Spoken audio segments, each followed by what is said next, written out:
Fontaine has been celebrating some kind of festival recently. Things are looking pretty lively in the square. They even changed the banners. Huh. There are a lot of people holding cameras. Oh, and they've got candy and snacks too! Looks like everyone's having a good time. Let's go and have a look for ourselves. Trial or treat?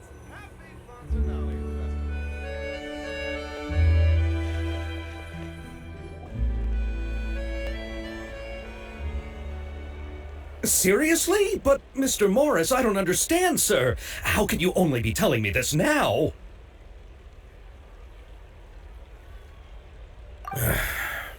I'm afraid that there's nothing really I can do. I'm really facing a crisis. My hands are tied.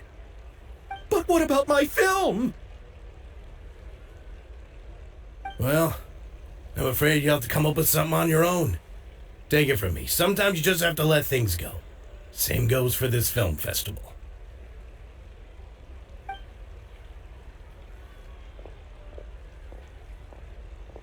Oh. Hey, isn't that Xavier? So he's back in Fontaine now.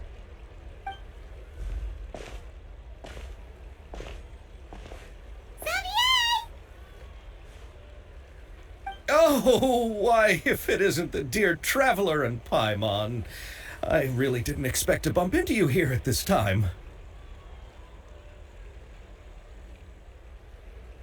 Well, I was doing just fine until I received some terrible news just now. The investor I was working with for my upcoming film has fallen upon some hard times and is no longer able to provide the promised amount of funds. Can't you just find a different investor? Unfortunately, that's not how it works. We had signed an agreement specific to the Fontanalia Film Festival, stipulating that I cannot work with any other investors until the festival is finished. The Fontanalia Film Festival? What's that? Oh, is this your first time participating in Fontaine's Fontanalia Film Festival? Then allow me to fill you in. The Fontanalia Festival was established to commemorate the legendary Loch Knights, who went on a quest to search for the Oceanids and eventually welcomed the Hydro-Arconageria. The holiday is deeply connected to the founding of Fontaine, as well as its unique laws and trials. It's one of the most important festivals for this nation. But what's with that weird expression on your face? It's like you're trying really hard to remember something.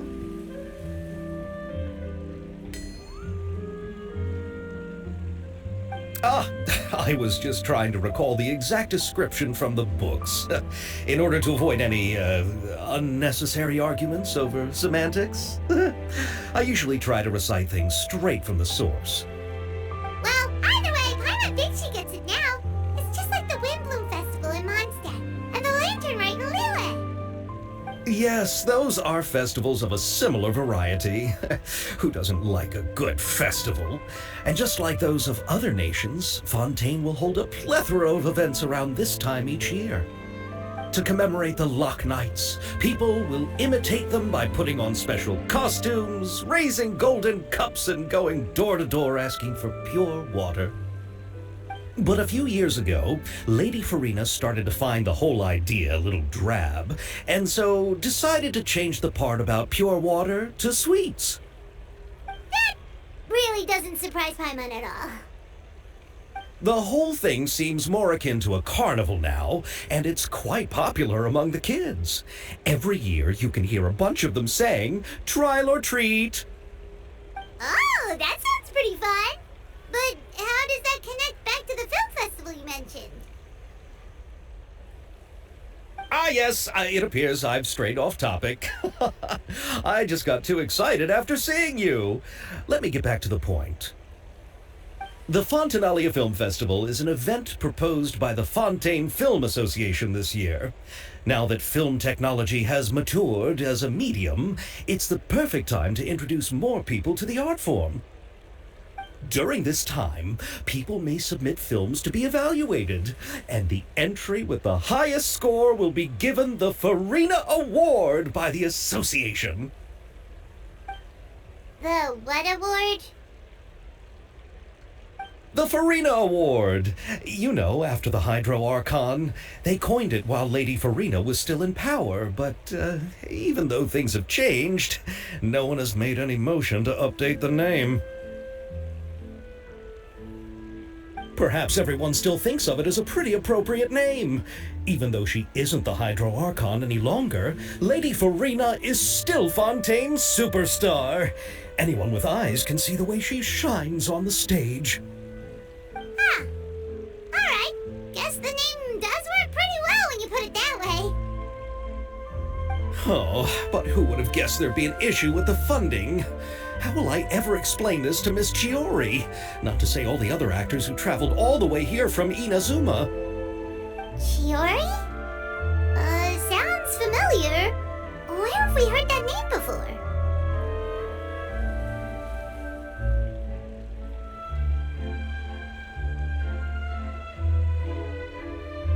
Yes, that's her.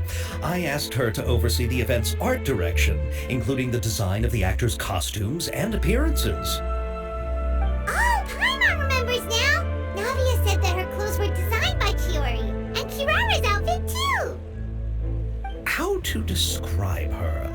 Well, she tends to be pretty direct and can be very forceful when it comes to dealing with people. The fashion world in Fontaine has dubbed her the Thundering Seamstress. Her remarkable designs have led many Fontainians to become very interested in Inazuma. Anyway, Chiori is acquainted with all the actors I've invited from Inazuma. Without her help, I don't think I would have been able to get such an international cast for the film. She really is a kind soul. Who are the actors from Inazuma? Do we know them? Why don't the two of you accompany me to the Aquabus station to welcome them? Judging from the time, the Aquabus should be arriving shortly. Chiori will be waiting to meet me there as well.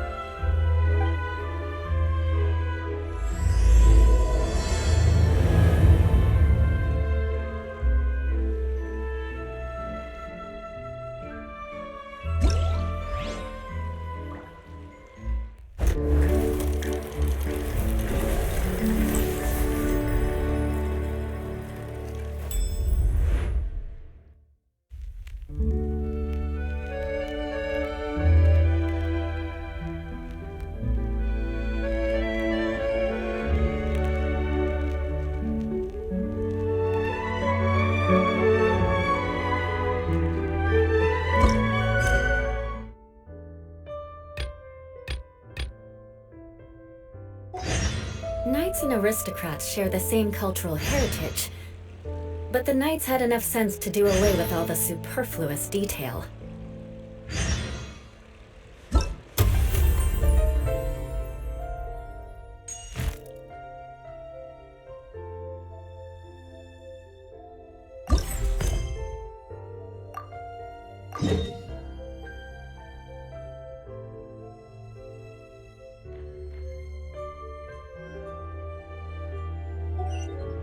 More speed.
Miss Chiori? Your talk with the investor sure went fast. The Aquabus hasn't even arrived yet. Oh? And who are they? Allow me to introduce you. This is the Traveler and Paimon. Pleased to meet you. Likewise!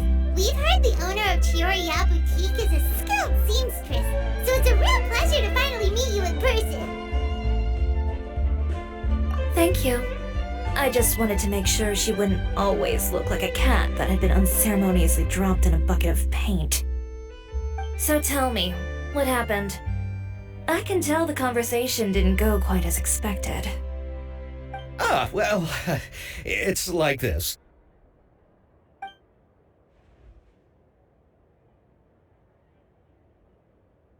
Ugh. I know, Chiori, you don't have to say it. You did remind me that this investor was a little bit sketchy. Yes, there's no doubt about that. But how could I pass it up? He offered me twice as much as the others. And therein lies the problem. Yes, but just put yourself in my shoes. After obtaining such an excellent script, it's only natural that I would want to make the most of the film. The budgets that the others had proposed were nowhere near enough. It's difficult to find someone willing to front such a large amount of mora, so... Don't be sad, Xavier. We might be able to help scrounge up some more together for you. Oh, thank you, Paimon. That means a lot to me. But the cost of the film is staggering. I'm afraid that any mora we can scrounge together in a short amount of time won't even be able to cover the actors' fees. We need to move on. What's happened has already happened, and there's no changing it.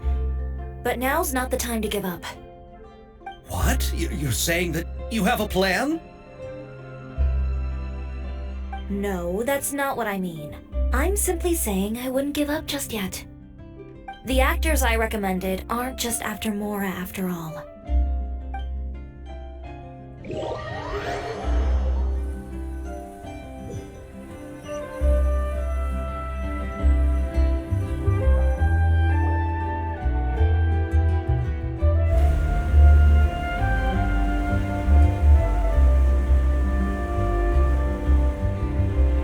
Really?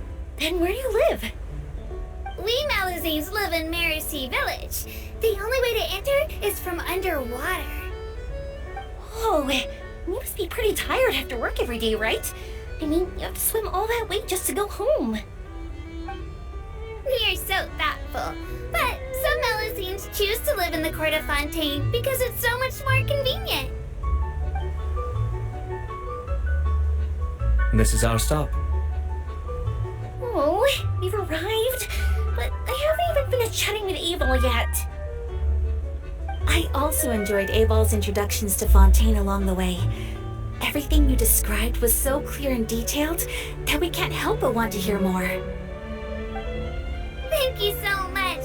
I'm usually working here on the Sakura bus, so I hope I'll have the chance to see you again. There are still many more places I'd like to introduce to you.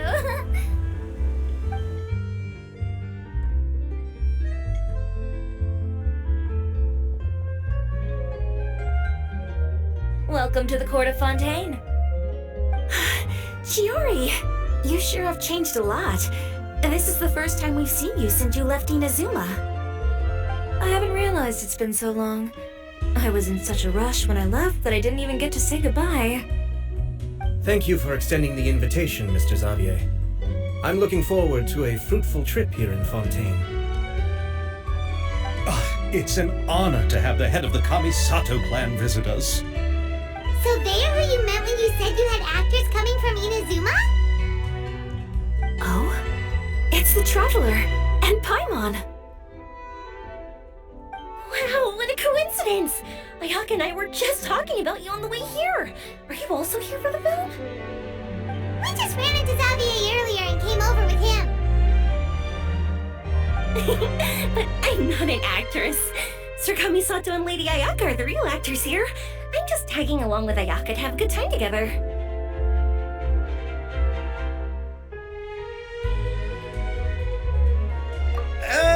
About that, I mean, how was I supposed to contact you when I was making preparations for the film? I figured you were probably busy, and I didn't want to disturb you. So I could only keep you in the back of my mind while I sought other actors to play the lead roles in the film. I had been thinking about a surprise reunion with you during our trip here, but you still managed to surprise me first. Oh, so you all know each other already! My, what a coincidence! What are the chances everyone could be brought together here like this? Why don't we go to Hotel Debord and catch up over a meal? I've already made a reservation. Huh? Did you reserve 2 spots for us too? Yes, of course, of course. I'll be sure to tell the boss to serve a few more delicious dishes just to make sure there'll be enough food. Very well. Then please, kindly lead the way, Mr. Xavier.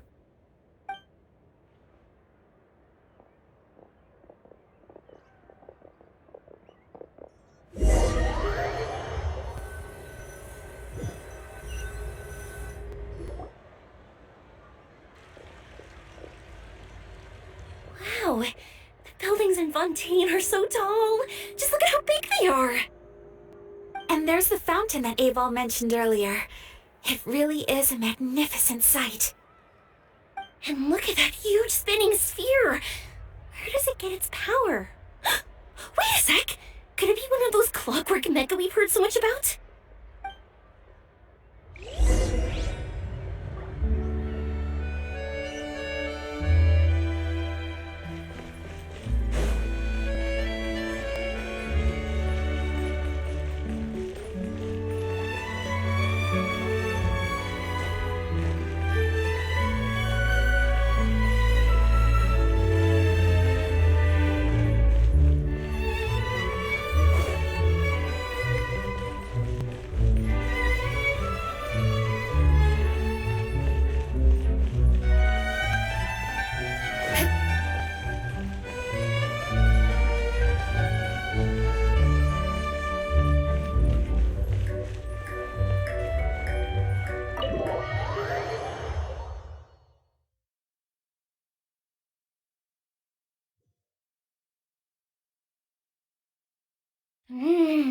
So this is what food from Fontaine is like. It sure is different from what we have in Inazuma.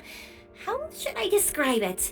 It seems like you have to go through a lot more steps to make them. And the flavor has many layers too. Yes. When I first went to Inazuma, I actually thought the food there tasted a little too bland. It took some time for me to get used to it. Let's get back to the purpose of this trip for a moment, shall we? How have preparations for the film been coming along, Mr. Xavier? Well, I've already assembled most of the film crew, a lighting specialist, a prop manager, and a costume designer. I've also bought the copyrights from the novel's author. Oh, it's called The Two Musketeers, right? I read the script you sent me on the way here. The story is pretty good. Originally, I was planning to start filming as soon as Sir Kamisato and Lady Ayaka arrived in Fontaine, but I'm afraid I've run into a bit of a problem. Oh? What is it? It has to do with the film's investor, Mr. Morris. He suddenly informed me this morning that he's encountered some financial trouble and will be unable to release to me the amount of funding agreed upon. It's said that Fontaine's legal system is well developed. If he has violated the contract, then can't you simply take him to court over the matter? Well, I'm still more concerned about filming. Even if I were to take him to court, I'm afraid it would take months before the case could even be heard. Then, is there a way we could raise funds ourselves to solve the problem? I've considered that option too, but unfortunately, it's difficult to gather such a large amount of mora on such short notice. Besides, we have to consider the film festival's submission deadline. Mr. Xavier, if Ayaka and I were willing to perform for free, would that resolve the problem you are currently facing? What? No, out of the question. To have you come all this way just to act for free? Oh, no, that won't do. There's no need to worry, Mr. Xavier. My brother and I had actually intended to work for free after receiving your invitation. Inazuma has only recently reopened its borders, and needs to strengthen its relations and cultural ties with other nations. We didn't have many collaboration projects with Fontaine in the past, so we hoped this trip would serve as a good start for the future. Indeed. You could say that's the real reason why the Ashiro Commission agreed to come to Fontaine. I understand, but having you two act for free just doesn't seem right. Not at all. While we're officially here to conduct a cultural survey of sorts, we must express our sincerity if we want to establish formal cultural ties with your nation. This film will serve as proof of friendly cooperation and cultural exchange between Inazuma and Fontaine. It's my hope that the film can be finished and released as smoothly as possible. If you still don't feel comfortable with this arrangement, I would also be more than happy to be introduced to some other renowned individuals in Fontaine's literary and artistic circles. All right, I'll do as you say. Thank you so much. I'll make sure to cobble together enough mora now, even if it means selling my house, my camera, and every single family heirloom. Come on now, no need to go that far. I'll also help you out as a brand sponsor. Me too! Even though I didn't bring much more to spend on this trip, it's still better than nothing. You are too kind, all of you. I really don't know how to... Ew. Alright, enough about that. Now that we have Xavier's savings, my support, and 2 leads who are willing to act for free, I think we will be able to make this happen. So, instead of Mora, you'll help with filming and production. Oh, but how can we help with that? We don't know much about making a film. Alright, pull yourself together, Xavier. Tell us if there are still any open positions left among the crew. All right. Let me think. We still need a camera operator, a clapper loader, and someone to manage logistics. I originally wanted to personally serve as director, but I've been too busy working as the producer.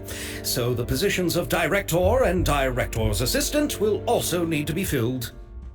Paimon knows what the director and the logistics support person do, but what's a clapper loader? The clapper loader is responsible for using the clapper board to record and organize the information of each shot when the camera operator begins shooting. The work requires both patience and careful attention to detail. A clapper board? Oh, you mean the thing they hold that goes clap whenever they start filming? Yes, that's right. Are you interested in that job? For sure! Paimon's always wanted to try that. Alright, then you'll be our clapper loader. I can find someone from the store to help with logistics. What do you think, Xavier? Fine by me. As for our camera operator, I was thinking of letting the Traveler take the role. Oh, she's great when it comes to using a camera. Paimon can't even count how many things we've taken photos of during our journey. Yes, that's also what I was thinking. I noticed the Traveler had an eye for photography and composition when we worked together previously. I'm sure that's due to the Traveler's journey across Teyvat and all the places they've seen. After so many adventures, using a camera must be second nature by now. What do you say, Traveler? Are you interested in the job?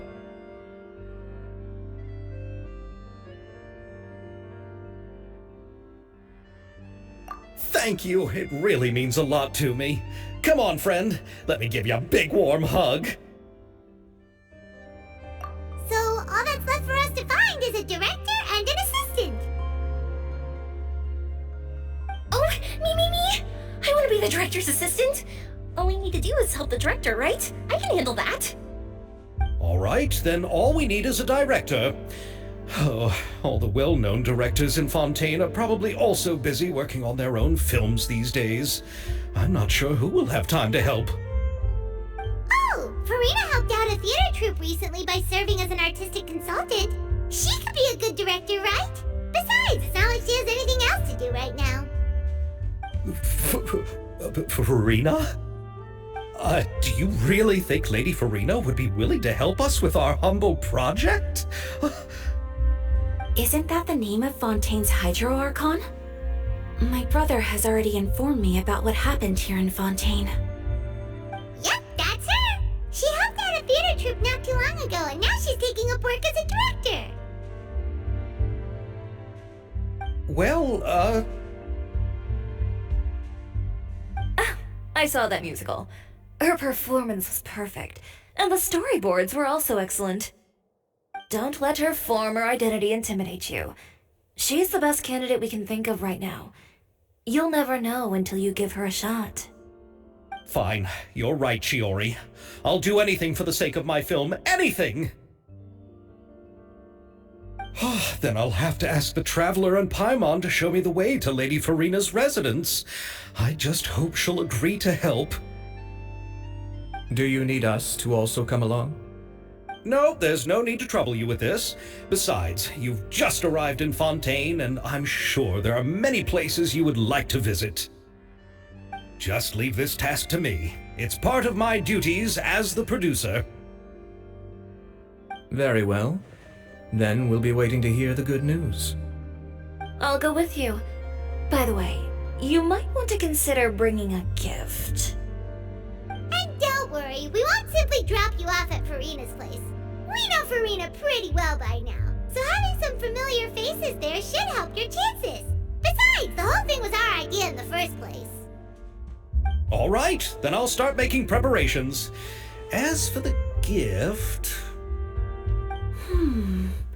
A gift for someone who was once seen as the Hydro Archon. I wonder what she would like. I recall that Lady Furina once fancied a clockwork ring, so perhaps I should get another exquisite clockwork contraption for her. Huh? Can't we just bring some desserts, like the Fontanalia mousse? But wouldn't that be a little too cheap? She does like desserts, though. Isn't the Fontanalia festival happening right now? I heard Abel tell us on the Aquabus that Furina introduced the tradition of going door to door and asking for sweets. To do something like that, she must have a real sweet tooth. I agree with Yoimiya. If the gift is too fancy, it might actually make her feel more uncomfortable. Alright then, let's go buy some Fontanalia mousse!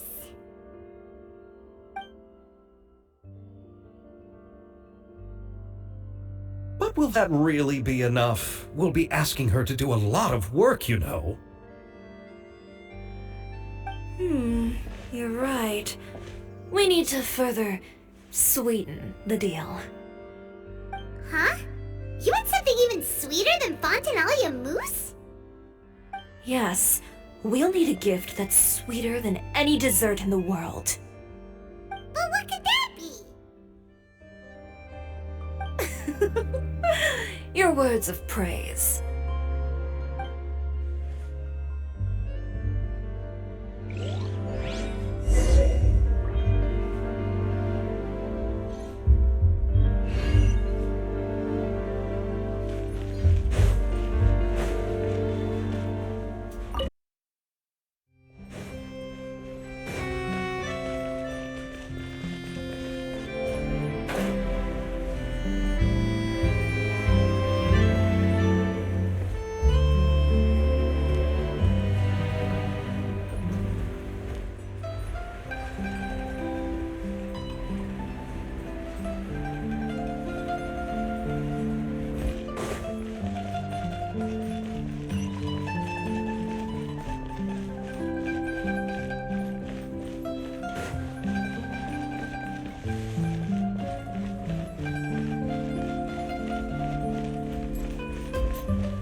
Furina lives.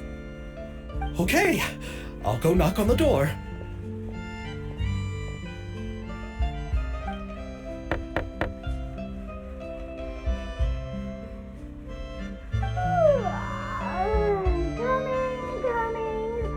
Coming.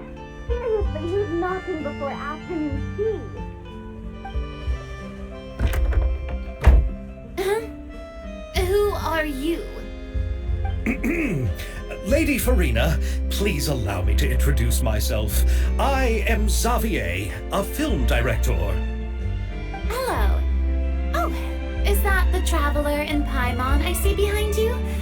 And who's this? I'm Chiori. Ah, the one from Chioria Boutique. Hello, hello. So, what are you all doing here? Do you need something? Did you just get up, Furina? It's already past noon, you know. Huh? Oh, Paimon means the weather is so nice in the afternoon and the sun is so warm. Just like how you make us feel. Sleeping in late is a really smart idea. No. I was just up late last night reading some novels. What does sleeping in have to do with the weather? This is a small gift we've prepared for you, Lady Furina. We hope you like it. No need to be so formal. I'm just a regular person like everyone else now. Oh, is this Fontinalia mousse? It's one of my favorites. That's great! So, actually, there's something we need your help with. Given your renowned passion and understanding of drama, I would like to ask that you serve as the director of our film crew. Oh, but didn't you just say that you're a director? Yes, but for this particular project, I'm mainly working as a producer. Besides, I'm sure that your understanding of the performing arts far surpasses my own, Lady Furina. Are the Traveler and Paimon also part of the film crew? Yep, we sure are. Paimon's the clapper loader and she's the camera operator. Camera operator? That can be a pretty technical job, and it directly affects the final quality of the film. Are you really up to it? No, I'm not questioning your abilities. It's just that I've never really seen you use a camera before. Maybe you can come up with a test for the Traveler and see for yourself. If she can satisfy you with her camera skills, then you'd have nothing to worry about and can join the team. What do you say? You sure are getting better at rolling with the situation, Paimon. Oh, I do wish to see how skilled the Traveler really is with a camera. Alright, how about this? We'll work with what we have. I'll give you some scenarios and see if your work is up to my standards. Very good. It's essential for the camera operator to understand the director's vision. I'll make my decision after seeing your work. Are you ready? I have high standards, you know. Okay, grab the camera and I'll give you a scenario.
It appears that you have more skill than I thought. All the shots had a great composition, and I could really feel a connection to the characters and their lines. Yeah! Does that mean you agree to be our director, Furina? Did you think I would agree just like that? After our performance of the Little Oceanid, I've begun to make a name for myself again, you know. In fact, I've already had several troops approach me for the Fontanaia Film Festival. Unfortunately, the scripts were all pretty boring and didn't pique my interest. If others were to find out I agreed to work with you so easily, then, well... Hey, but didn't we have a deal? What else do we need to do to convince you, Furina? Well, what about the pay? Huh?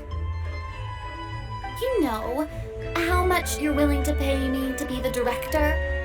The pay is also an important factor for me to consider, you know. Well, I can offer you this much? What? That's all? If Nervilat were to hear of this, he could charge you with underpaying your labor. I'm sorry, but our crew is in a tight financial spot at the moment. I see. Well, even though it's highly unlikely now that I'll join your crew, there's still something I'd like to ask. Exactly what film are you planning to make? Oh, our script is an adaptation of The Two Musketeers. Huh? Wait, you mean the suspense thriller novel that was a #1 bestseller? Oh, so Furina's read it too. Of course I've read it. I've always had a keen interest in artistic works that strike a chord with the populace. I see. It all makes sense now. You must have used most of the budget to pay for the copyright.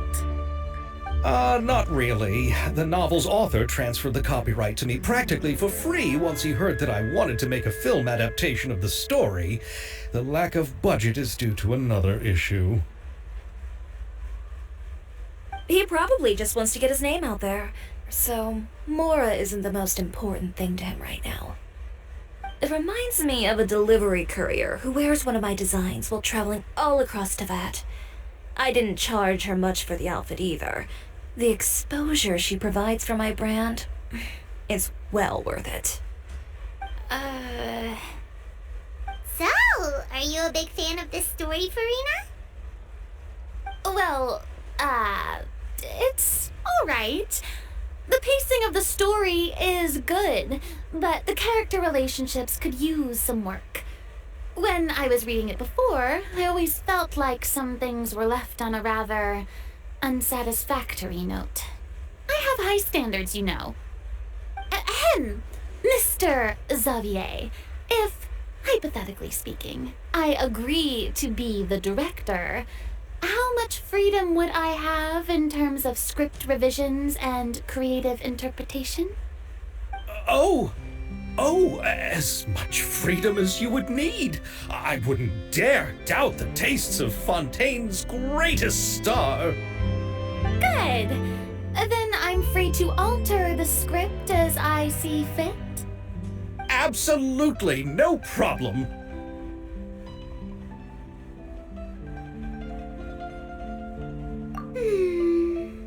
All right. It seems that your crew really can't go on without my care and direction. So, you agree? Yes, I agree. Although the pay is well below what someone of my caliber deserves. A great script calls for a great director. I mustn't let a perfectly good story be ruined due to lack of funds. If you have fine cheese and bread, you wouldn't just let it sit on the counter and get moldy just because you lack an oven, right? Oh, Hydro Archon above! I'm not dreaming, am I? Somebody pinch me. There's no more Hydro Archon, you know. And it's still a little early to celebrate. There's a lot that goes into shooting a film. Although the trickiest tasks of finalizing the script and casting the actors have already been taken care of, we'll still need to reserve filming locations. Not to say set up lighting and props. And by the way, since we'll be filming the Two Musketeers, we'll need to find an action choreographer. Ideally, a professional who has actual experience with muskets. Yes, I've thought about this as well. I was hoping that you might know someone who could handle the job. Me? If this was before, I could have simply asked Florand. But it's already been some time since I last talked to her. Navia can also use firearms, but unfortunately, her style is quite different from that of the characters in the story. Could we ask the Special Security and Surveillance Patrol? Oh, you mean the Special Patrol's musketeers? Yes, that's right. They work with muskets every day. I can't think of anyone more qualified than them. They would be under Nervilette's jurisdiction. Unfortunately, I, don't have any connection with them at all. So, in the end, we still have to start by talking to Nervilette. No need to go to all that trouble. I know their Captain Chevreuse. Oh, you do? Wait, Chiori, how do you know the captain of the Special Patrol's Musketeers?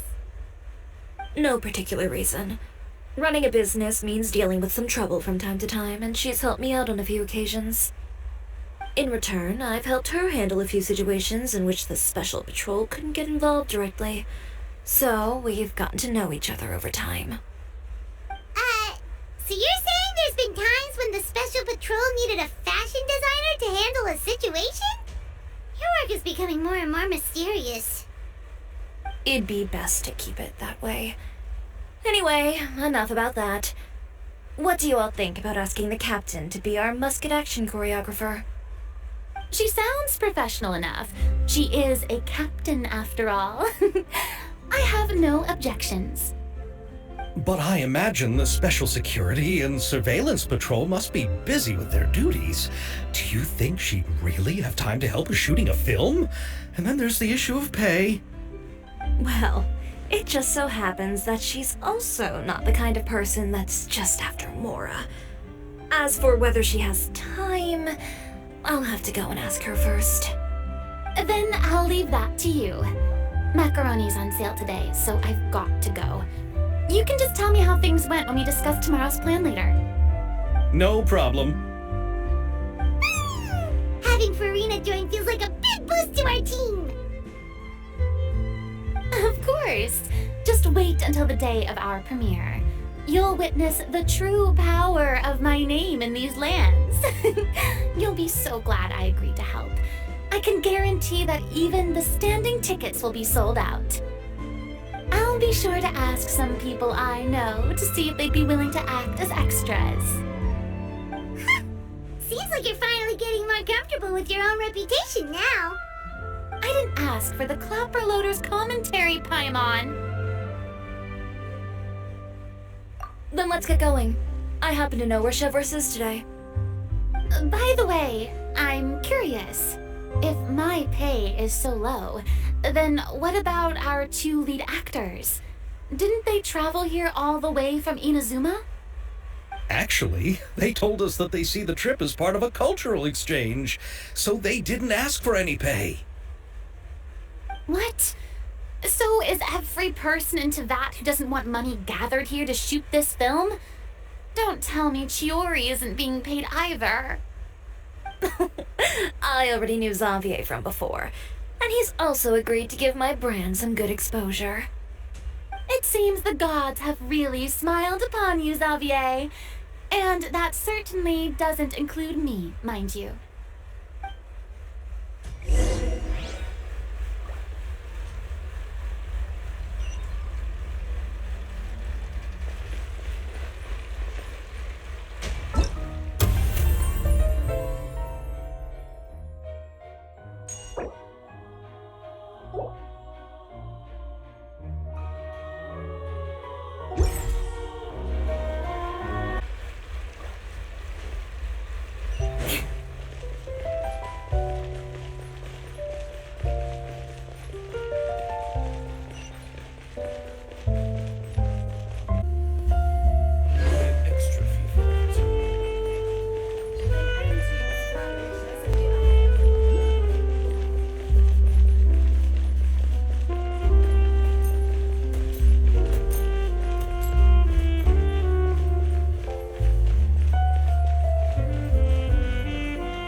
this is the place.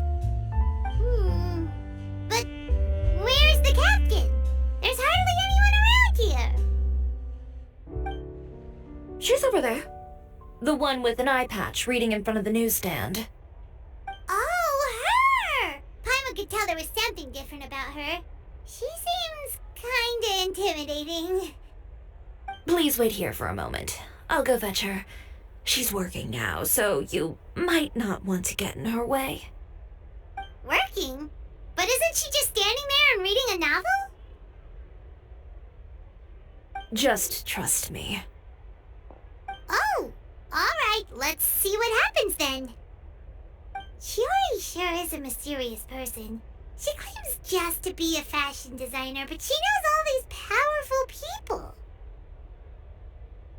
The Cour de Fontaine isn't particularly tolerant of visitors from overseas, so it isn't easy for a foreigner to promote their brand here. Even more so in the competitive world of fashion. Even a local like me just trying to make a film has to face all kinds of challenges, so I can only imagine what Chiori has been through to get where she is today. I'm sure that having more connections has definitely worked in her favor. Reading on the job? Detective novel. One main character? No. Multiple. Branching storylines. I see. How's the plot coming along? One of the main characters is about to make a choice that will affect the rest of his life. I'd wager he's going to make the wrong choice. Any way to speed things up? There's something I need your help with. You know that doesn't depend on me. It all comes down to what the character chooses. Which is exactly why I'm here to help.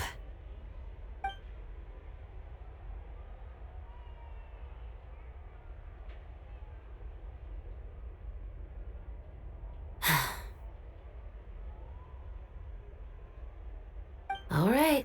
It appears he made the wrong choice in the end. Halt! Huh? What's going on? Hand over whatever you're holding. Oh, it's just a book. I didn't buy anything else. Then I'm sure you wouldn't mind letting me have a look. Excuse me, officer. I don't mind you standing around here, not purchasing anything, but I'd prefer if you didn't disturb my customers. It's bad for business, you know. Don't give me that act. You won't be able to get off so easily either. I am Chevreuse, captain of Fontaine's Special Security and Surveillance Patrol. I will say this one last time. Hand over whatever you're holding at once. And before you do anything unwise, let me remind you that I'll have you on the ground before you can even think about making a run for it. All right. I'll give it to you. But please let me say something first.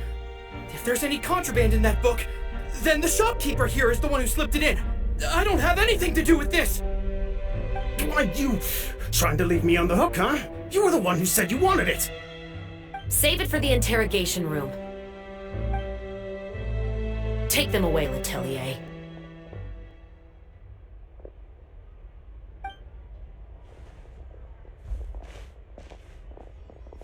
What's going on here? 1 second you're reading a book and the next you're escorting people away! And who are... Oh!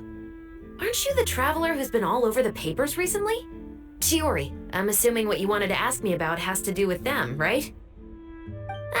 Maybe I can let you in on what's happening then. Now that Vacher has been brought to justice, no new shipments of synth will be made and distributed to sellers. The Fontaine guards have been busy collecting the remaining synths still circulating on the market. Thanks to a tip from our reliable source here, this should be the very last batch. Oh, so you were pretending to read a book in order to catch the bad guys! Oh, Paimon almost forgot to introduce ourselves. Paimon is Paimon, and this is the Traveler and Xavier! Hey, I'm Chevreuse. You probably already heard me introduce myself, so I won't bother repeating it. Yeah, why didn't you make a move as soon as you had the chance? Were you worried that my intel wasn't accurate? No, I wanted to see if the shopkeeper would turn himself in first. All he had to do was come up to me and say that he didn't know where the synth had come from. If he did that, then I wouldn't have had to press charges on him. He had the whole day to turn the synth over to Chevreuse. But instead, the moment I came up and blocked Chevreuse' line of sight, he took the opportunity to sell it off.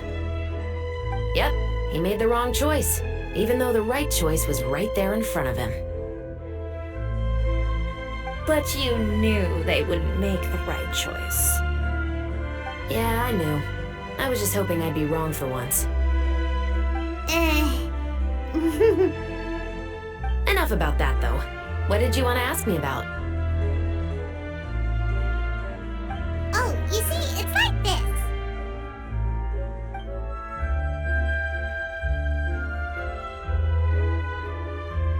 The Two Musketeers. You certainly have a good eye for a story. So what do you need me to do? Just be the action choreographer for the actors? Yes, that's right. I want to make sure we get all the details right.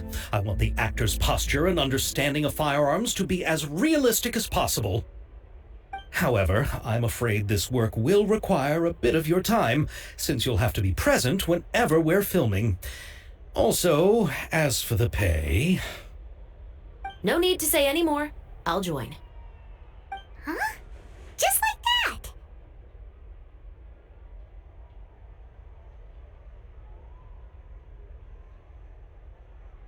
Really? You're willing to help us with our humble film project? Sure, it's no big deal. As I said, we've wrapped up our investigation here, so I don't have any other tasks on my plate for the moment. Besides, I personally really like this novel. I even have the collector's edition at home. Stories where justice prevails over evil never get old for me. Then we've got a deal? Yes, I'll see you on set tomorrow. Oh my! I can hardly believe it! I should tell Lady Furina immediately.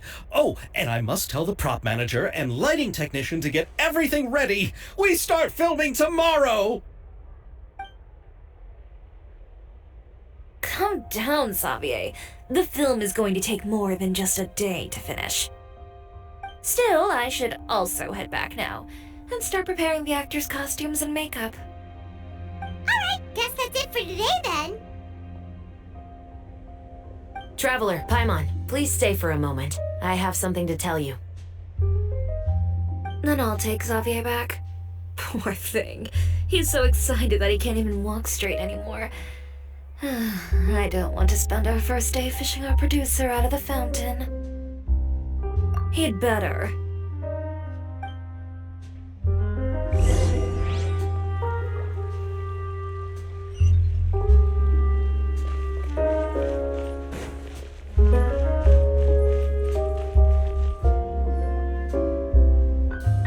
So what did you want to tell us, Chevreuse?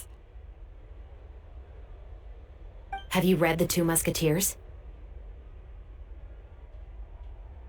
The story is about a pair of children born into the household of a baron and their struggle to survive together and take revenge for their mother.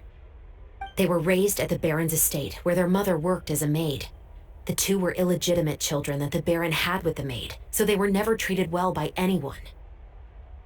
One day, upon returning home, they found their mother had been murdered and left dead on the floor. It was quite evident that the culprits were the other members of the baron's household, who never had any kind words to say to them. However, the baron was able to exert his influence and keep the whole thing under wraps. The mother's death was eventually deemed as a suicide, and there was no chance of bringing her murderers to justice. The two siblings decided to flee and someday avenge their mother. Many years later, members of the baron's family suddenly started turning up dead one after the other, all killed by gunshot. A rainbow rose was found on each of the victims' bodies, being the flower that the kid's mother liked best. The baron believed that the mother's soul had come to take vengeance on him, so he lived in fear each day. But it was actually those two siblings who had fled all those years ago. They relied on each other to survive and trained day and night, eventually becoming adept musketeers. They used all of their abilities to collect evidence and clues before executing their plan and exacting revenge on the Baron. Their actions let the truth behind their mother's death be known to all. That's quite an exhilarating story.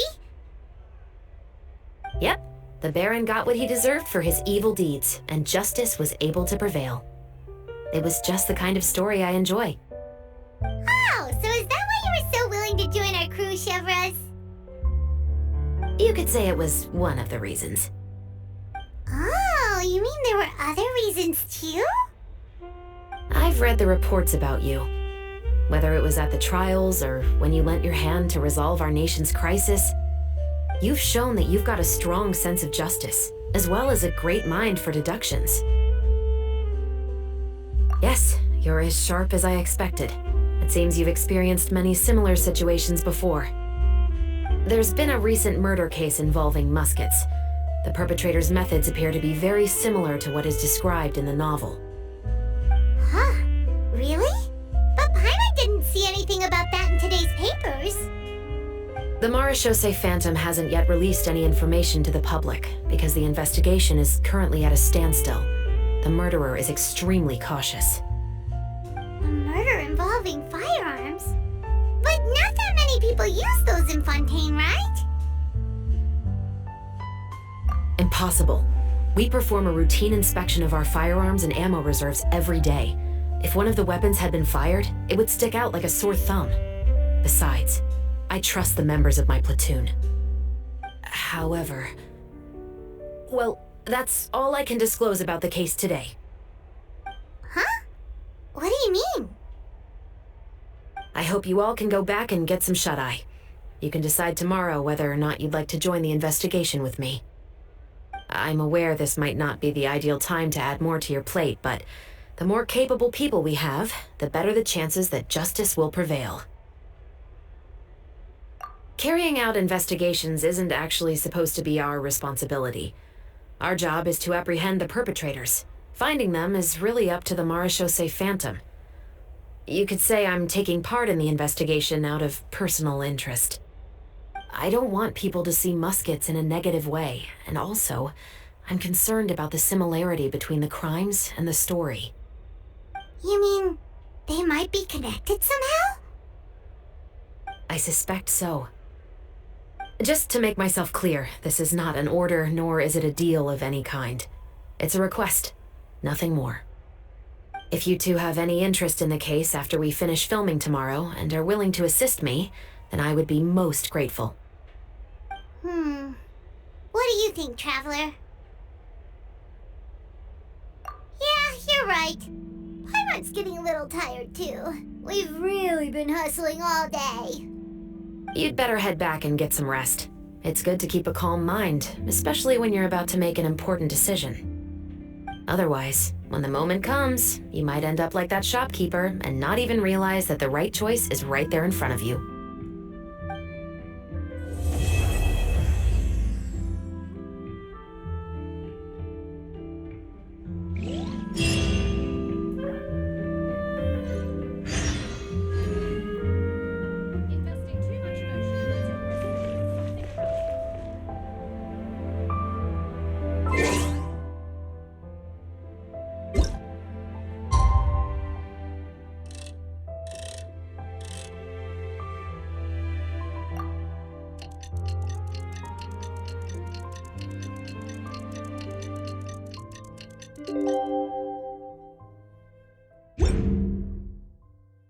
To learn some. It's finally time to meet up with everyone! Paimon even dreamt of making the film last night. If Paimon remembers right, we're meeting at Hotel Debord. Let's get going!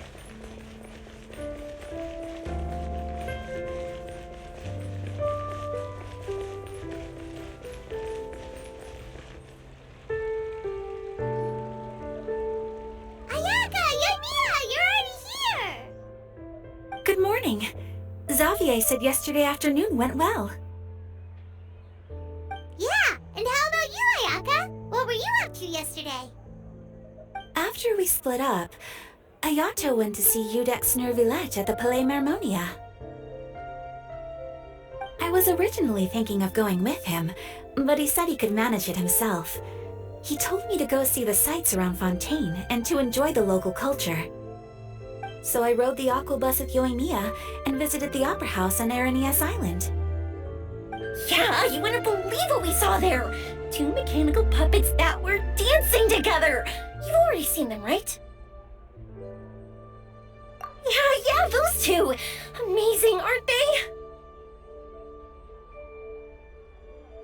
We sat and watched for quite a while. It was mesmerizing. Like we could keep watching them forever. Oh, it was the same for us the first time we saw them, too. Afterwards, we went swimming at the beach! Well, diving, to be exact. It was the first time I ever breathed underwater! I held Ayaka's hand and we counted down together. 3, 2, 1, and then splash! We were beneath the waves.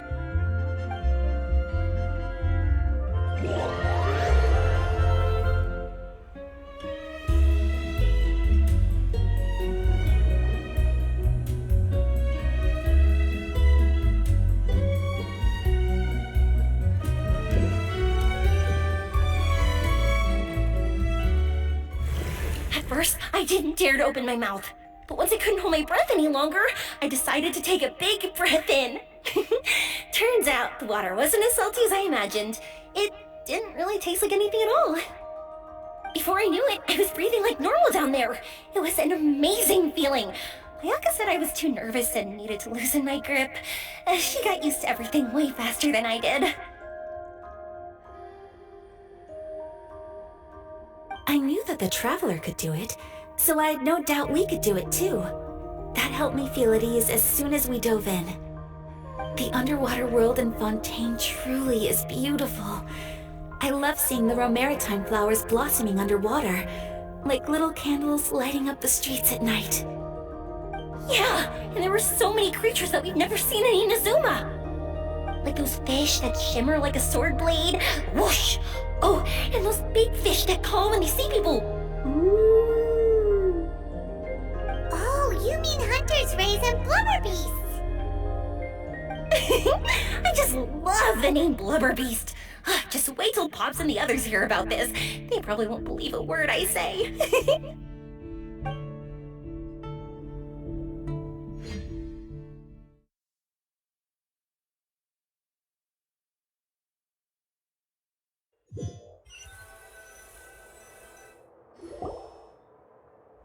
Yoimiya was down there for quite a while. It was dark before we finally rode the aqua bus back to the city. I figured she'd want to sleep in today. Yeah, even I was worried that I wouldn't be able to get up. I still felt like I was drifting in the waves when I went to sleep last night. But as soon as I woke up today, I remembered that we'd all be shooting a film together, and I was ready to go! Speaking of the film, where's everybody else? My brother and Xavier were speaking to the restaurant owner about using the place as a filming location. They should be here soon. As for the others, We're here. Please excuse my tardiness. I just finished the Special Patrol's 6-mile morning jog. Wait, 6 miles? I'm so tired. I heard you all chatting, so I decided to come down. I sure could use some of that endless energy everyone else has. Good morning, everyone. Morning. Can someone fetch me a cup of coffee? More milk, hold the sugar. Sure, I'd be happy to do that for you. No, you can't go anywhere. Please, have a seat over here so I can get started on your makeup. The last thing I want is coffee stains on my costumes. I can get the coffee! It's the perfect job for an assistant!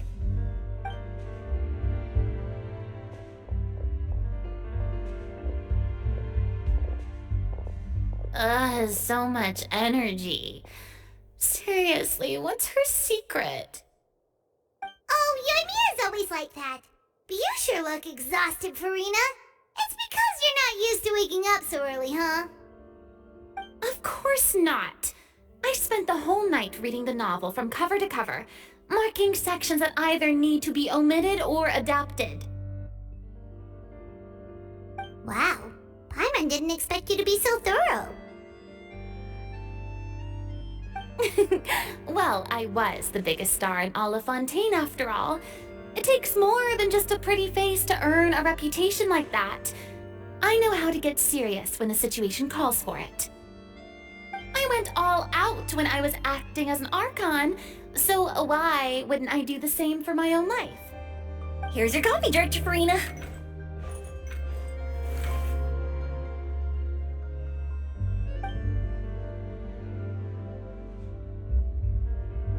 Oh, thank you. The sound of being called director and the aroma of coffee feels almost as refreshing as hearing the birds chirping in the morning. Ah, it seems everyone has managed to arrive on time.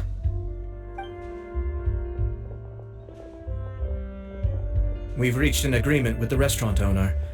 We are free to use the second floor to shoot our film. Really?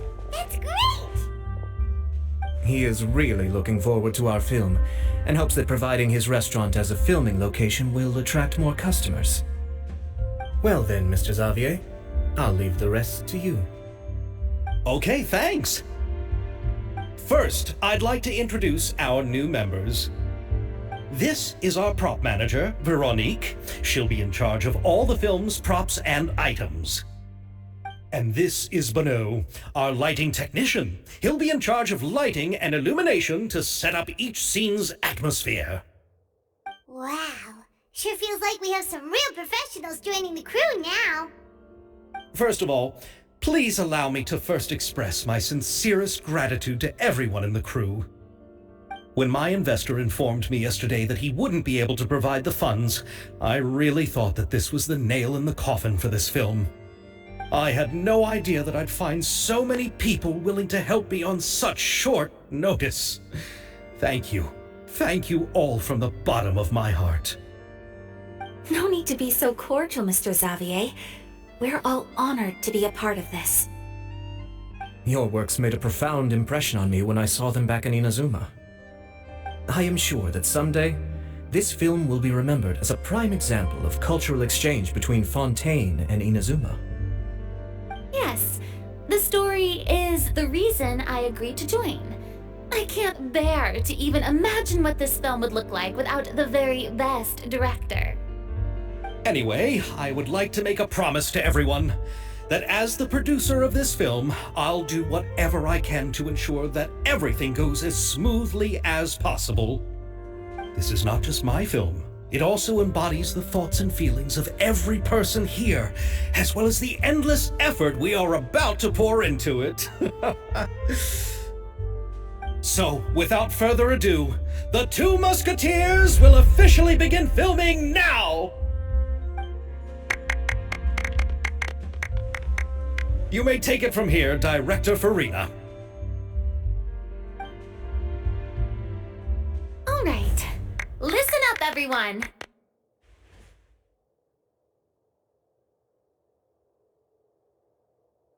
The first scene takes place when the two young musketeers are living at the Baron's home, still unaware of all that is about to happen to them.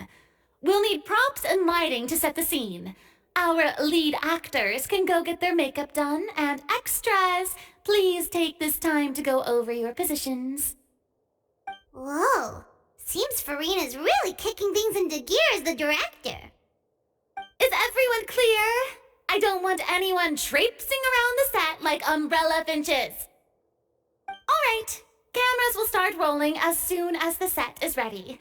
Let's make a film that'll make some serious waves in Fontaine. Not the kind of waves that drown people. I mean, the good kind of waves. Seems like she's still a bit traumatized by that. Anyway, let's go see if there's anything we can do to help.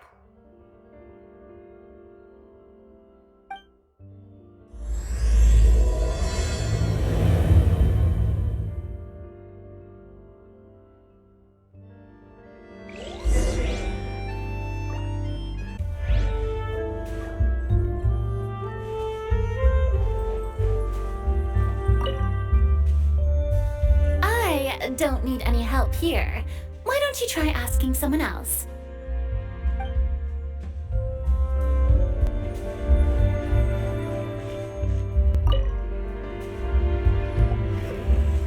How about here? A little more to the left. You got it. Hey, Yonia, do you need a hand? No, I'm fine. You know, doing the lighting is kind of like designing a fireworks show. It's interesting to imagine what kind of atmosphere the lights will create. I heard that the Traveler will be operating the camera and Paimon will be the clapper loader, right? Those roles are just perfect for the two of you. Really? Is that because it'll be easy for Paimon to hold the clapperboard while flying? Well, sure, there's that, but that's not exactly what I meant. I just think that after all your journeys together, you two must have developed a super close bond and just naturally know how to work with each other. If I'm not mistaken, the director will want the cameras rolling as soon as the clapperboard goes clack. Oh, I see! It's amazing to see the magic behind filmmaking. Yonia, we need lights over there too. Oh, on it! I've got to get back to work. Chat with you later. Oh, it's exciting to see so many people working together to bring the film to life.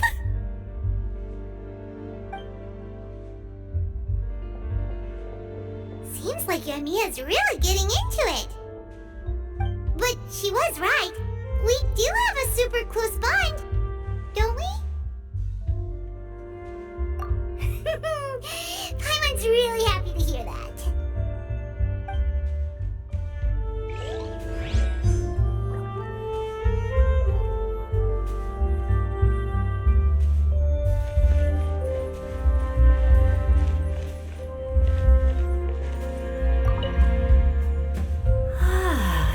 So this is what a musket looks like. Not exactly.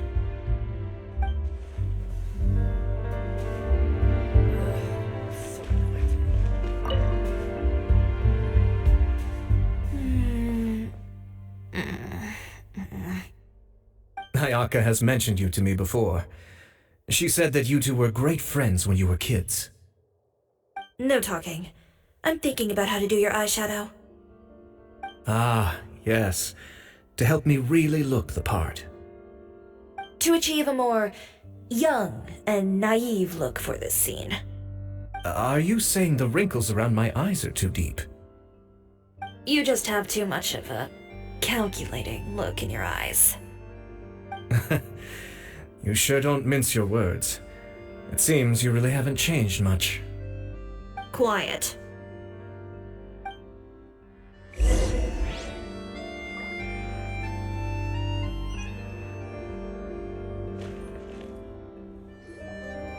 So, this is a real musket? No, it's just a prop weapon.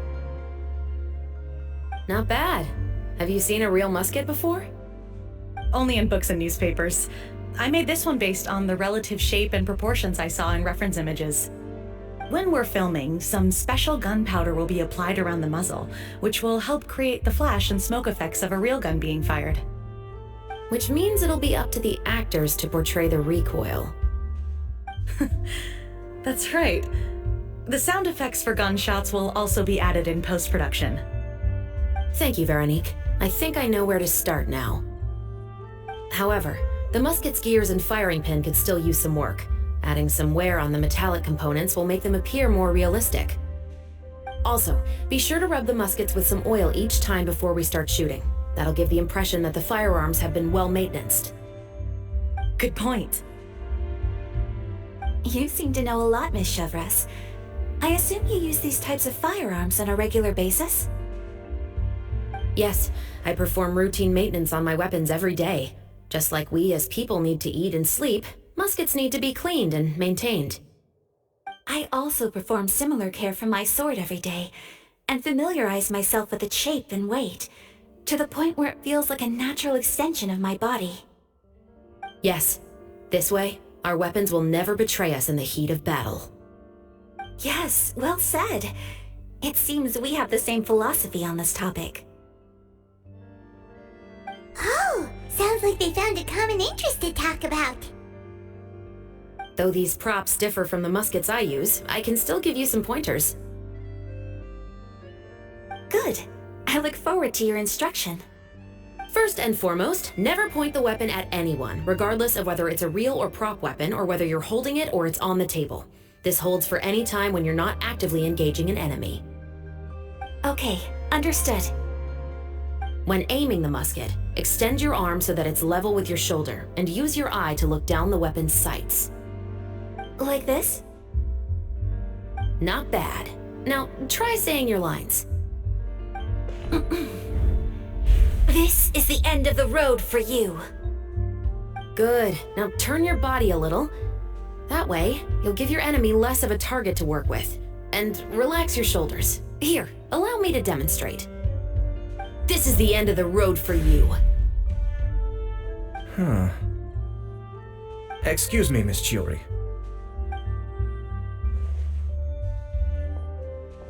Director Furina, there's something I wish to discuss with you. Oh? What is it? Like this? Yes, much better. What do you think? I do see your point. But are you sure you wish to do this? I believe it would be most fitting. Well, if you insist. All right, I understand. Miss Ayaka, Miss Chevreuse, could the two of you please come over here? Huh? What's going on? Are we gonna start filming now? Let's go see. What is it? I have a question for you, Miss Chevreuse. Would you be willing to play the role of a musketeer? What? To clarify, I would like to turn over my role to Miss Chevreuse. But brother... Don't worry, Ayaka. I actually view this as a good thing. I was becoming troubled trying to set aside some time to speak to the staff at the Palais Mermonia. I would like to have some conversations about the cultural exchange between our two countries, and I've heard that the bureaucratic process here can get rather complicated. Now, I will be able to focus on my work. Besides, you also know that I'm not really one for public performances. Are you really sure? From a director's point of view, I also felt like the relationship between the two musketeers in the original story could be improved.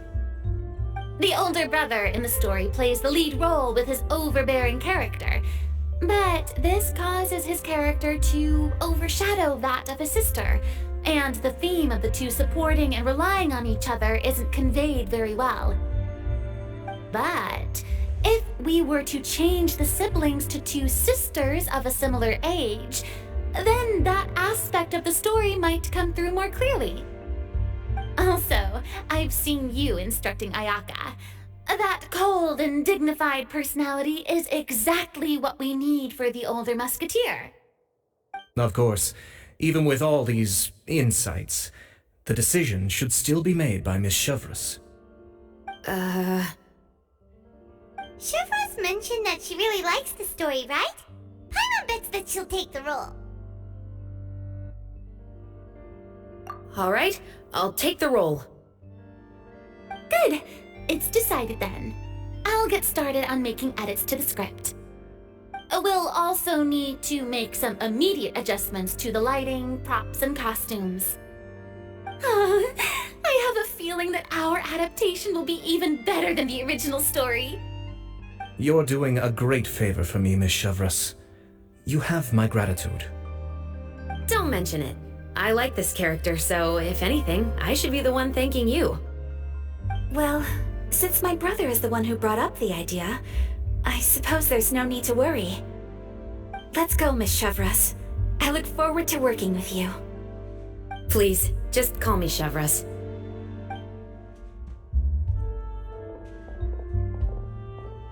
Seems like you're really going out of your way to solve the problem I was having with your makeup.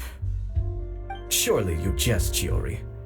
I assure you that I was mostly motivated by a desire to spend more time on formal business. Oh, come on. You really think I'd buy that?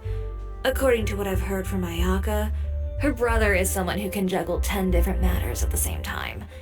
I'm sure you have other reasons for backing out. Perhaps. Ayaka always said she wanted to go out and see more of the world, just like the Traveler.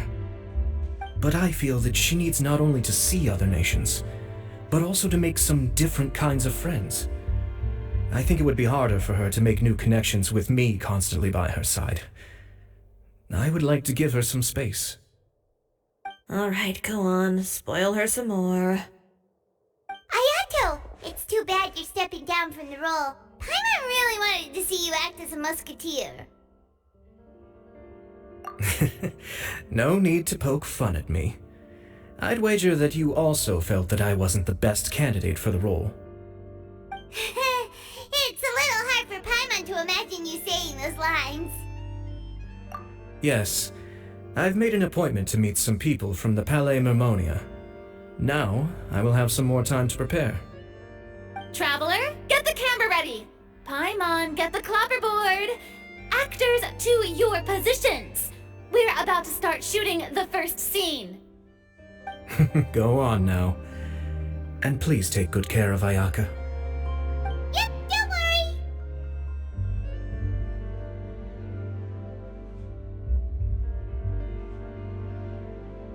Thank you. I look forward to seeing the film when it's finished.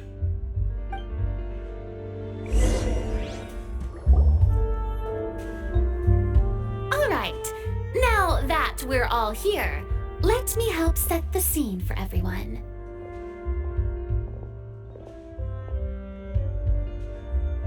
The first scene takes place when our two main characters are still living at the Baron's estate. They've been ostracized and verbally abused by others in the household, but they still have no idea why. We want to capture how naive and innocent they are, despite their pain. Chevreuse will be playing the role of the older sister, Tulip, and Ayaka will be the younger sister, Iris. Be sure to get close-ups of the main characters at the right moment. Silence on the set! Lights, camera, action! Let's go! Tulip, Mother's been out for quite a while now. Perhaps she went to pick some flowers on the way home. You know how she loves flowers. Iris, Tulip, I'm home. Mother, you were out for so long, we were beginning to worry about you. I'm sorry, but I'm back now, safe and sound. Here, I brought your favorite treat, apple turnovers. Mother, what are those bruises on your hand? Huh? What bruises? Oh, I must have bumped into something while I was working yesterday. But I didn't notice them this morning. Then perhaps they're from when I accidentally tripped when I was out just now. By the way, did you have fun playing at home? What's the matter, Iris?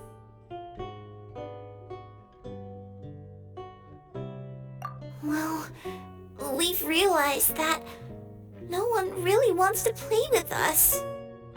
They even took Iris's doll and spat at us. And they even called us names. They said we were... Shh. It's all right. Don't worry. Girls, listen to me. It doesn't matter what anyone says. Don't listen to them. No one can define you with such words. You both have wonderful lives ahead of you. Just like your names. You will both blossom like beautiful flowers. Maybe your time to blossom hasn't quite come yet, but one day, you two will bloom more beautifully than anything else. Don't let the soil you're in now ruin your future beauty. Understand? My dear daughters. And cut!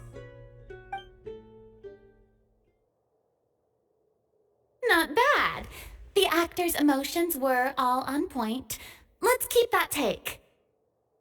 Also, if our clapper loader could avoid shouting at the start of the scene next time... Oh, got it.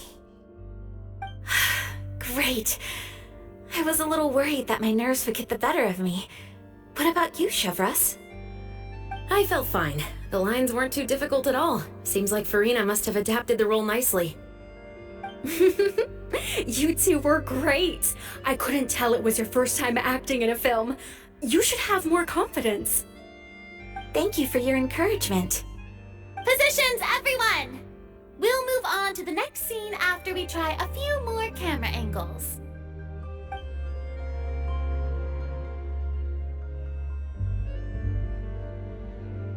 This scene is when our two characters return home, only to discover their mother has been murdered. Ready? Lights! Camera! Action! Mother, we're back! Mother?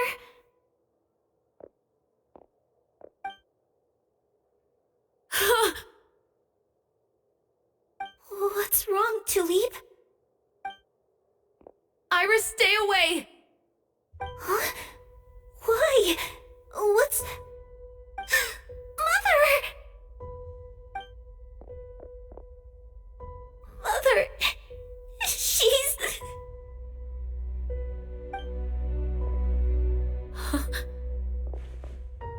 There's poison in this cup. Huh? I could have sworn I've seen this kind of cup before. Those aristocrats. They didn't even try to cover up their actions.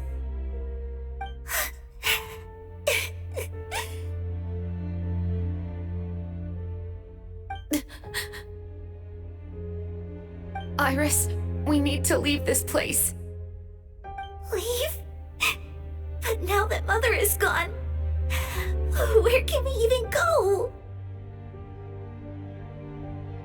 Anywhere.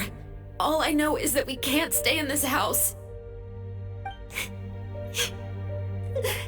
But are we just going to let them get away with this?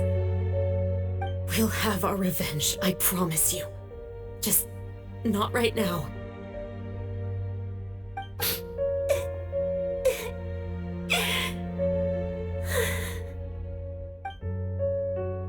Come on, let's go. No, wait. We can't just leave Mother here like this. At least let me leave this rose with her.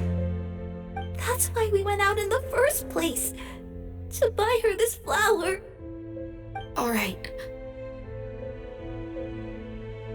Goodbye, Mother. We'll avenge you. Someday.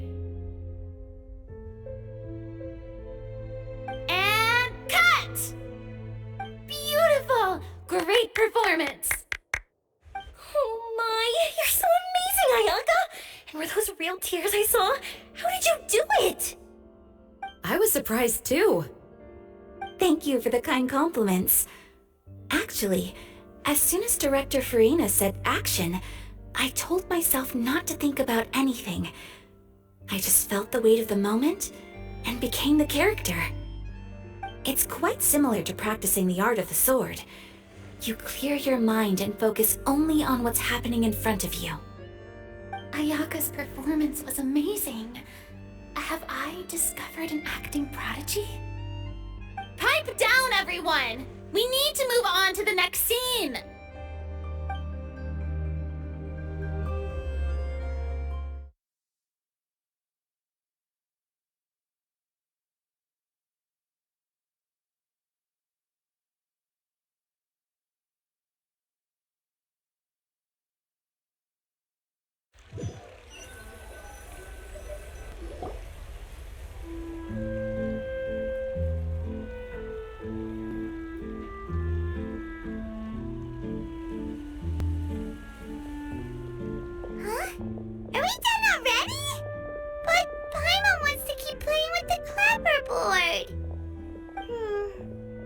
feel, Traveler? Is your arm sore from holding the camera all day?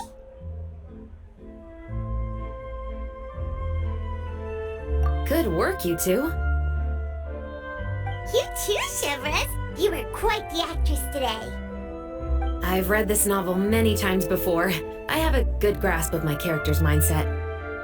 Anyway, do you remember my request from yesterday? Oh, right! We were having so much fun that Paimon nearly forgot! You have a case where the murders seem really similar to the cases in the novel, right? So, how are they similar exactly? In the story, the main characters grow up to become two musketeers, always using their guns to carry out their revenge. And on each of the victims, they place a rainbow rose as a signal that they've returned. Yes, that's correct. We found rainbow roses just like in the novel. Seems like you're connecting the dots now. Oh, that does sound pretty concerning. Especially after seeing the script today. Oh, now Paimon can't stop wondering what kind of ulterior motive the murderer might have. What do you think, Traveler? You're smart. Paimon wants to hear your thoughts.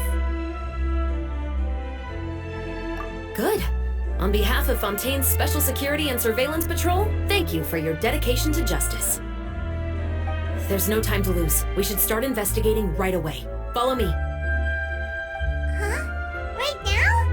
But we just got done filming all day. Paimon's so tired.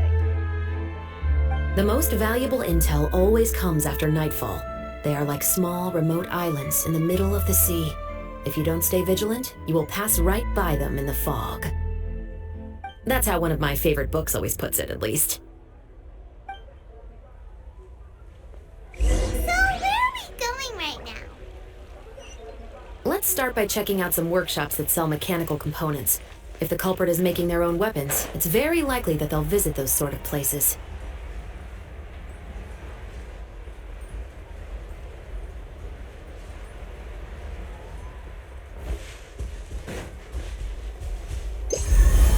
More speed.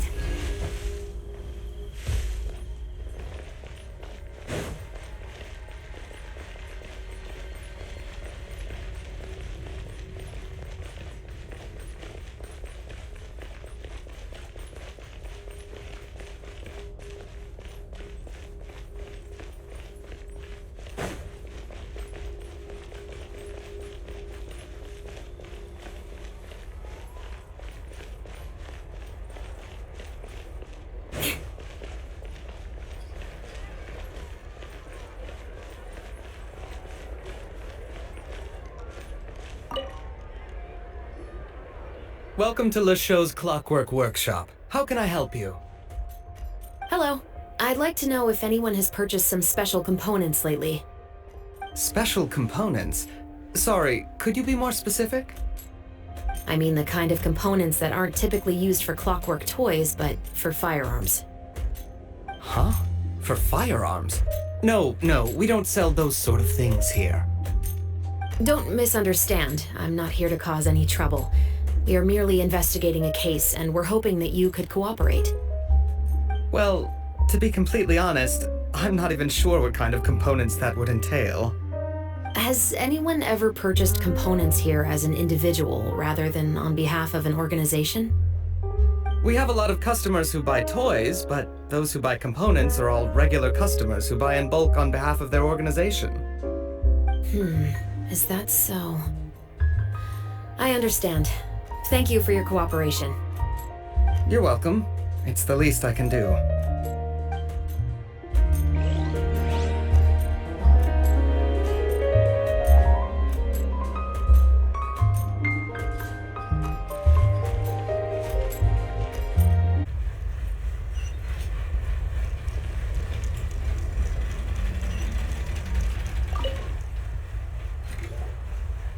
Oh, hey, Chevreuse. Run out of oil for your musket again? Hello, Estelle. I want to know if anyone has come to your shop recently to order some firearm components. Oh, is this another case? Let me think. I don't think so. Some people have requested that I make some prop guns for the Fontanalia Film Festival, but I refused all of those requests. Oh? Why's that? Because there's no profit! I only make things here that can do some real heavy lifting. I don't have the energy to make some new molds just for the festival. Then has anybody come specifically looking for mechanical components? Well, I usually sell off my scrap to the fleuve cendre. I don't typically give them to one specific person. I understand. Thanks for your cooperation. Don't mention it. Always happy to have the Musketeers' patronage. Seems like we haven't found any leads to go off yet. Yeah, unfortunately. Alright, let's head to Fleuve Cendre next. Huh? Are you sure? People might not be so thrilled to see the captain of the special patrol there. You think so, huh? Then I guess you don't know. Huh? Know what? That I grew up in Fleuve Cendre.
I'd like to ask some questions. I don't know anything. Don't worry, I'm not here to arrest anybody. You say that now. It's the truth. Here, take this as my guarantee. Wait, did Paimon just see what she thinks she saw? Is the captain of the special patrol bribing a citizen? Seems you're different from the other guards. What do you want to know? Have you heard anything related to muskets in Fleuve Cendre lately? Anything at all? Muskets, huh? All I know is that about 2 weeks ago, we started hearing some loud noises at night. So loud that it's been waking me up. Were they gunshots? Possibly. It's hard to tell around here. Someone's house collapsing, a pipe exploding somewhere, it's all the same. But the noises I'm talking about definitely happened after I fell asleep. Do you know where the noises were coming from? I don't remember clearly. Is it that you don't remember, or that you need to think about it some more? You tell me. Then please, think about it some more. She's giving her even more Mora! The noises came from the end of the Southern Waterway. I came out and had a look for myself and I wasn't sleeping well, but I didn't dare get too close. That's all I know. All right, I'll take your word for it. Thanks for the pâte de fruits.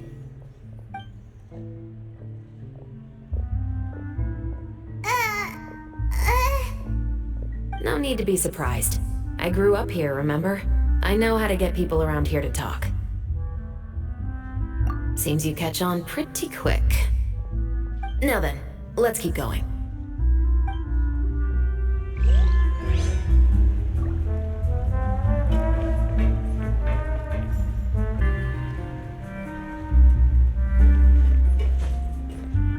Time to scout.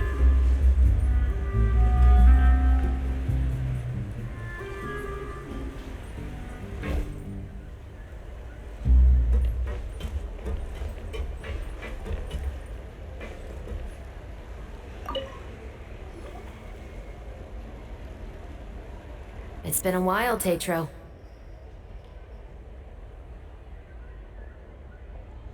Please, just get on with your request. I want to know if you've heard anybody talking about muskets lately.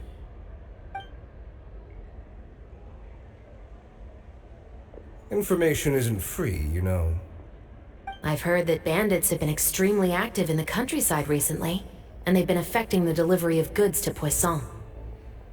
I can allocate some more manpower to help out with that problem. What do you say? You're still as helpful as ever. One of our men got drunk at dinner about a month ago and lost his gun. 3 days later, it turned up in the corner here.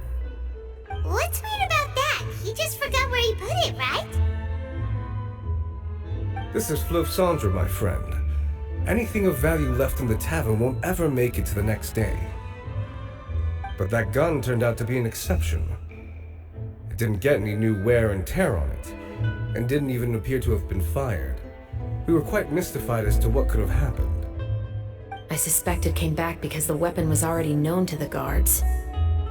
You mean, a criminal was afraid the Marechaussee Phantom would use the shot marks to track them down? Maybe. But if that's the case, the culprit really took great care to avoid getting caught. I didn't say anything about a criminal. In Fleuve Cendre, knowing who was killed is as easy as knowing what clothes you're wearing today. It's the guy living in the east side, isn't it? I've never liked him. Every time he's here, he just orders a drink and sits there with a nasty look in his eyes. So, who was the one who lost the gun in the first place? Don't bother. Even if you ask, he wouldn't admit to owning a gun to some strangers. Not to mention the captain of the Special Security and Surveillance Patrol. He's right. I know you grew up here, Chevreuse. Even though you're on good terms with the Spina, you've still been gone too long. Not many people know you here now, and a lot of people don't like the Special Patrol. I know. So take my advice and don't show your face too much around here. It's for your own safety. I'll come and go as I please, and I'm afraid I'll be appearing more often due to my work.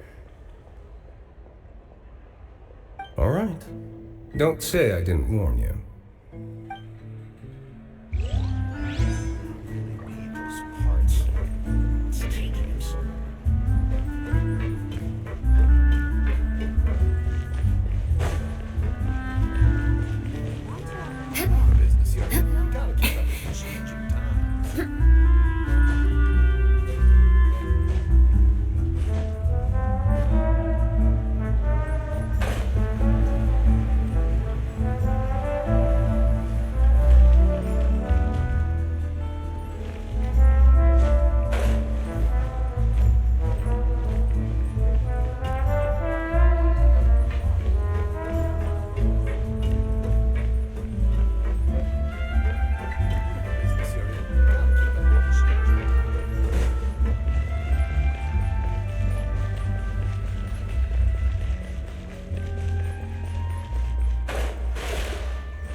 Yes, but have a closer look, Paimon. Even though somebody has purposefully tried to clean them up, these are obviously marks from musket bullets. In other words, someone was here trying to improve their shot. They were using the barrels and bottles for target practice. Could it have been the killer? Your guess is as good as mine. Although many people at Fleuve Cendre own guns, few hide the fact from others. And even fewer would go to such lengths to hide markings from practice shots. Anyway, let's go. There might be more to this.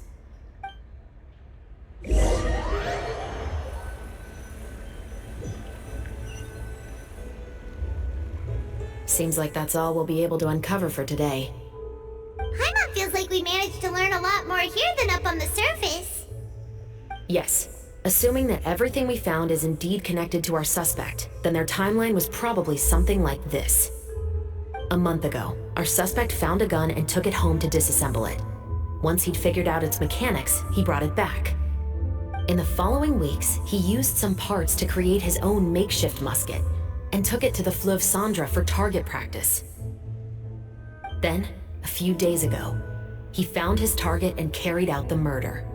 Once the deed was done, he left a rainbow rose on the body, just like the scene in the novel. That all makes sense to Paimon, but we're still no closer to figuring out the killer's identity. The deceased was a resident of Fleuve Cendra.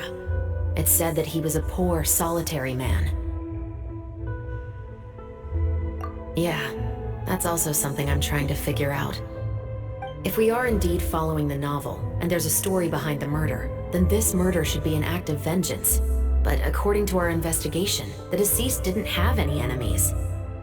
He was no saint, but no one's heard of a rival who hated him enough to shoot him dead, much less care to leave a rose on his body. What message is the killer trying to convey, and to whom exactly?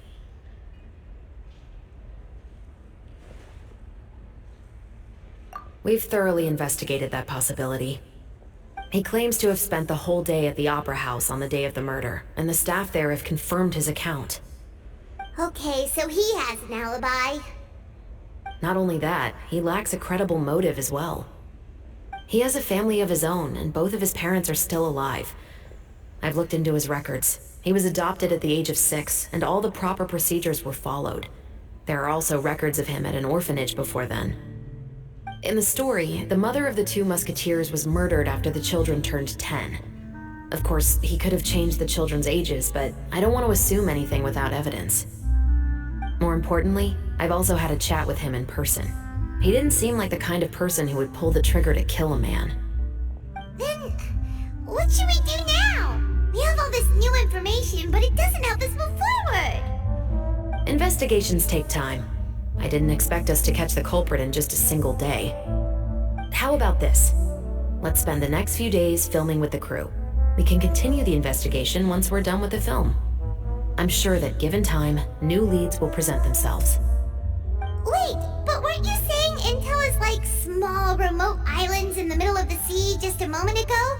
Wouldn't you just miss them if you were to stop looking? Ah, but the book had more than one reference to the islands, Paimon. Oh? What else did it say then? As long as you spend enough time sailing through the fog, you'll eventually come across an island.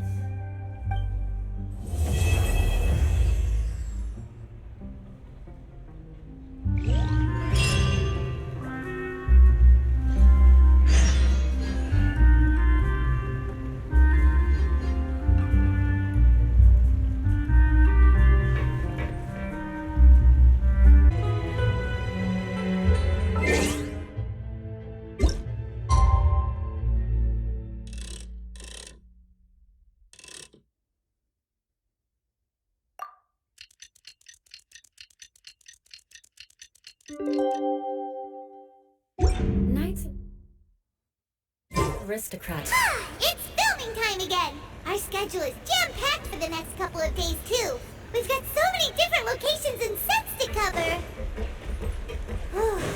Anyway, let's head out and meet up with the others.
back, everyone.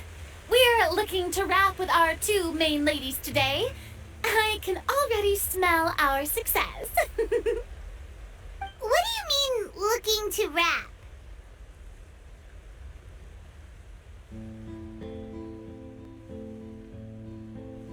Oh, aren't you the expert now?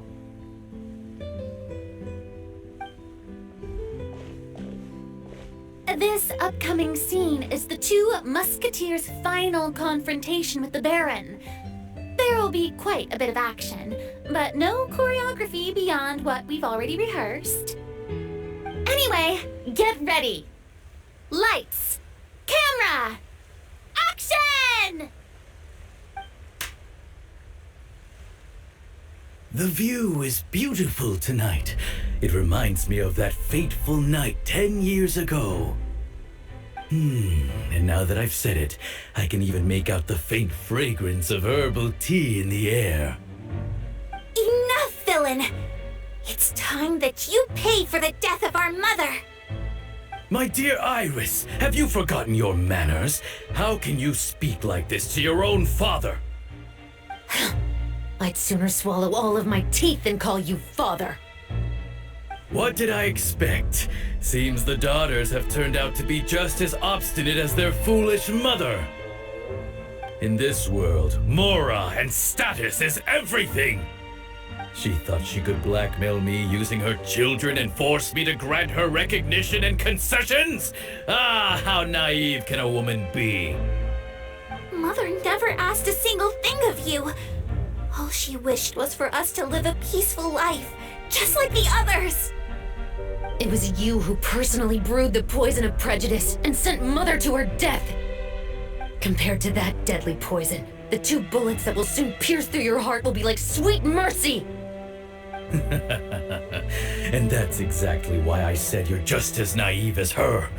Did you really think 2 muskets would be enough to defeat me? So let's see. What is stronger, Mora and power, or the 2 muskets in your hands?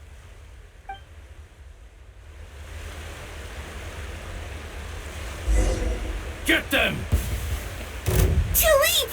There are too many of them! It'll be okay. We'll cover each other, Iris. And Mother will be watching over us too. Final warning! Justice will prevail!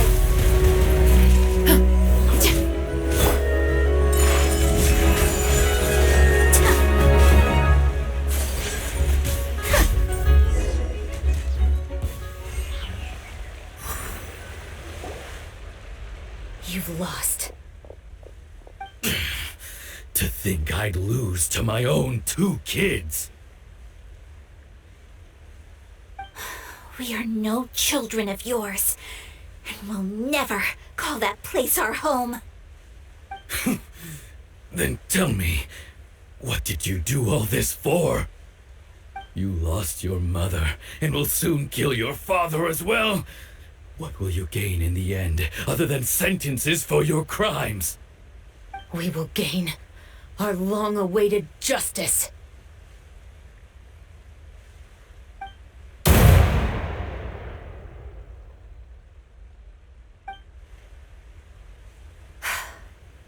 It's over. Finally, it's over.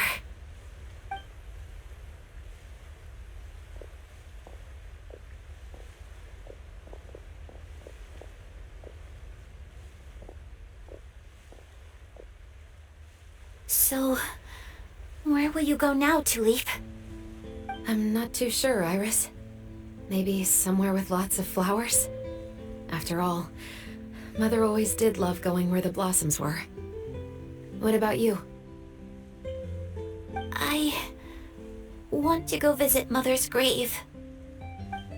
Yeah, that's not a bad idea. Huh? Tulip, look! What is it?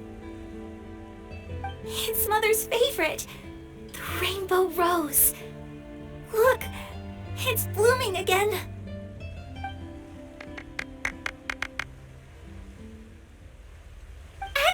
moment! That was beyond mesmerizing! Even I didn't expect the scene to go so well. And we got it in a single take! Alright, everyone. We've got a wrap for Tulip and Iris. Congratulations, Ayaka and Chevreuse!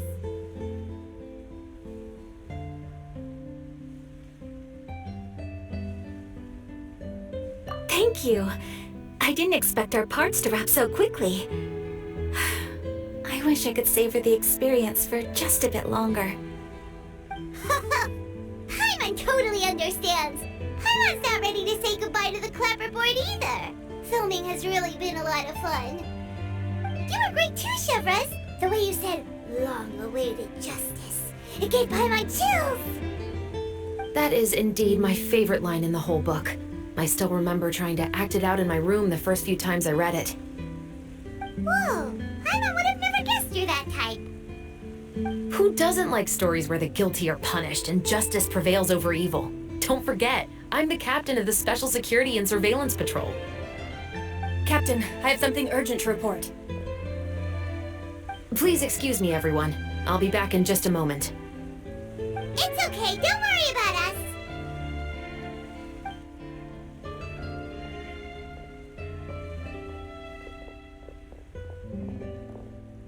Oh? Was she whisked away by work already? I was just about to tell her how great she did. It seemed like some urgent official business. Then perhaps we should thank the stars that we were able to wrap both of your parts so quickly today. Switching around the filming schedule would have been a real pain.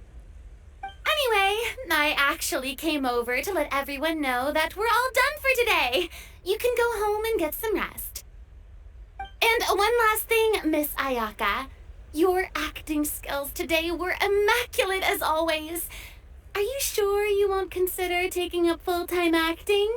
See, I just happen to know this great troupe that's still looking for a lead actress. Thank you for your kind words, Director Furina. Unfortunately, there are still many matters that I have to take care of back home at the Yashiro Commission. I cannot remain in Fontaine to pursue an acting career. Nevertheless, I will make sure to treasure this incredible opportunity in my heart.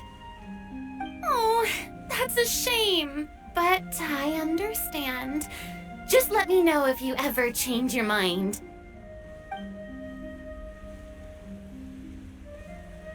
I believe it's also about time for me to take my leave.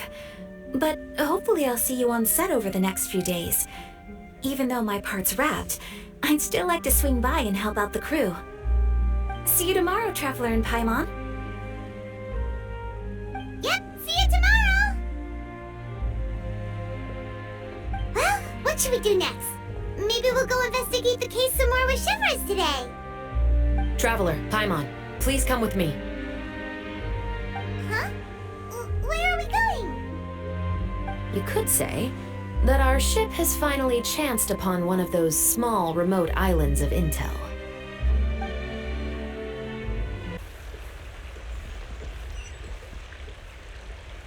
Wouldn't gliding be faster?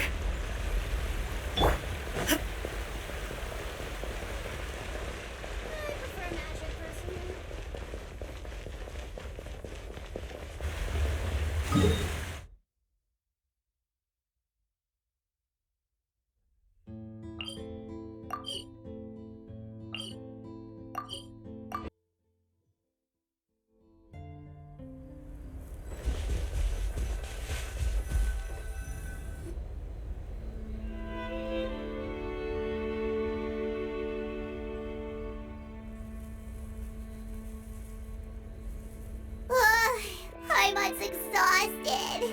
Paimon definitely didn't expect having to float this far after a full day of filming. So, Chevreuse, why did you take us here? Affirmative. It wasn't anything conclusive, but it should show us a clear way forward. Have you ever heard of someone by the name of Emily? Oh, you mean that famous perfumer? She's a good friend of mine. She's lent me her aid several times in the past to resolve some difficult cases. After I discovered the rainbow rose at the scene of the murder, I sent it to her.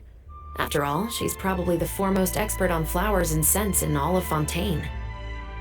And then? There was nothing remarkable about the flower or the trace amounts of soil left on it. But according to Emily, the rainbow rose left by the killer was derived from a very rare cultivar. Huh. Paimon didn't know that there were different varieties of rainbow rose. Paimon just thought they grew everywhere in the wild. Flowers that are deliberately cultivated will always show some different features from those that bloom in the wild. We already knew that the rose left at the scene belonged to a special cultivar, but with Emily's expertise, we were able to pinpoint the place where it was first picked from. Oh, Paimon gets it now. So whoever first planted that rainbow rose was probably the killer. Precisely. And after we checked what we learned against some sales records from the past, we discovered that there's only one person in all of Fontaine who could grow and sell this specific cultivar.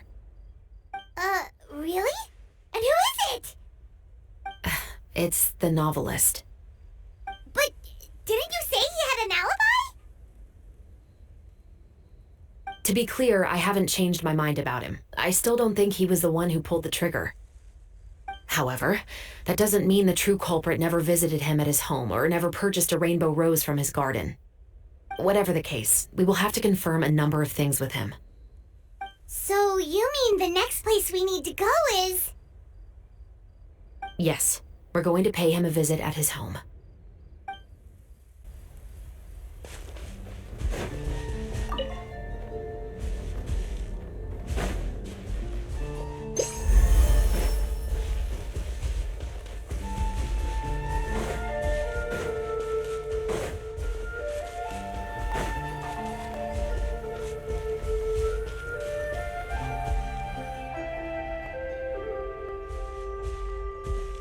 That should be his house. There are so many Gardamex stationed around the place. That's pretty unusual, right? According to what he told me last time we spoke, he hired them so he won't be harassed or disturbed. Huh. So there are a lot of flowers in his garden, but Paimon doesn't think we'll be able to pick one without alerting the Gardamex. Right. Which is exactly why I think there has to be a special connection between him and the killer. So, should we knock? Just wait here for now. I'd like to take care of a number of those Gardamex first. But they're so far away. How are you planning to do that? Don't forget, Paimon, I'm actually the real-life captain of the Musketeers.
All clear. Let's go. Oh, wait! Paimon's a little nervous now that we know he could be the killer. Can we go over our plan of action again? I'll go knock on the door and make sure it's safe inside. Once we're sure that we're in the clear, I'll ask him to come with us for a quick round of questioning at the guard's headquarters. But can't we just arrest him? We still have no evidence that he's the killer, or that he lent the killer any direct aid. Still, it would be appreciated if you could pick a rainbow rose from his garden for me while I'm talking to him. It'll help the Marechaussee Phantom confirm Emily's theory. Sure, no problem. Just be careful, Chevreuse.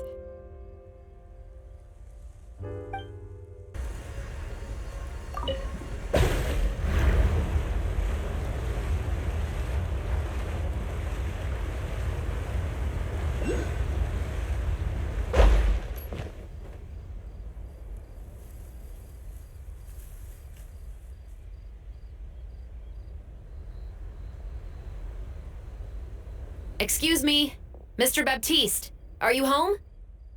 Who could it be at this hour? Oh, it's you, Officer Chevreuse. Would you mind accompanying me to the guard's headquarters, Mr. Baptiste? We would like to ask you some questions about a case. Oh, is it still regarding the murder case from before? I cannot confirm or deny that at this time. So it is then. Listen, I need you to come with me, Mr. Baptiste. Miss Chevreuse, I'll save you the trouble. Oh, and you two over there? There's no need for you to pick my flowers either. It's not time for them to bloom yet. Oh! Okay.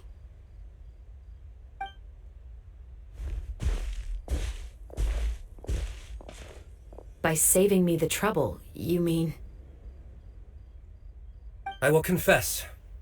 I was the killer. Huh? He just admitted he's guilty! Please relax, everyone. I'm not armed. The musket you're looking for has been buried in my backyard. Then it's my responsibility to inform you, Mr. Baptiste, that everything you say right now will be used as evidence for the inevitable trial. Yes, I am perfectly aware of that. I must say, I hate this feeling. Oh? Is it because I confessed? Or because you've been proven wrong? Both, I suppose. For the same reason as the one I wrote out in my novel, of course. I did it to exact revenge. I know you haven't figured out the link between the two of us. Had you done so, I'd have been taken away to the headquarters a long time ago. But that won't stop me from always remembering his grotesque face. After all, he was the one who killed my mother. Your mother is still healthy and well. You know, I was adopted as a child. I was referring to my birth mother. That was never recorded in the orphanage's records. Please forgive a 6-year-old child for concocting some lies to protect himself after watching his mother die right in front of him. So, your novel, it was like a record of your life? No, of course not. It was a work of fiction with many embellished parts. But I am indeed the illegitimate son of a wealthy and influential man who abused his power to murder my mother. That part was 100% real. But the man you killed didn't have a Mora to his name. He was a hired assassin, an irredeemable beast who sank his fangs into a defenseless woman just for a few bags of Mora. But if that's really the truth, you wouldn't be telling us any of this now. You still haven't managed to take revenge against your father, the true mastermind behind it all. I never thought I'd hear that kind of thing from the captain of the Special Security and Surveillance Patrol. I'm simply skeptical about your motives.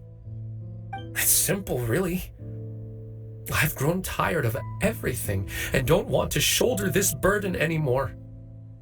You may have considered me too soft to pull the trigger, Well, as it turns out, you are exactly right.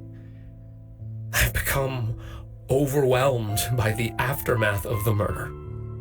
So you're going to call a stop to your revenge, just like that? The true mastermind is too rich and too powerful for me. I've accepted that I will never be able to avenge my mother alone. And so what? The characters in your book never gave up. Now, Officer Chevreuse, I'm the one who has killed a man, aren't I? Are you trying to convince me to commit another crime? What's your father's name? How do you plan to prove the veracity of all of your claims? Well, I'd like to speak with you privately. Sure. Why don't we speak privately at the guard's headquarters? No, it has to be here. I must ensure that we won't be overheard. Fine. Let's talk here. When I said won't be overheard, I meant by anyone. I would like to speak with you and you alone.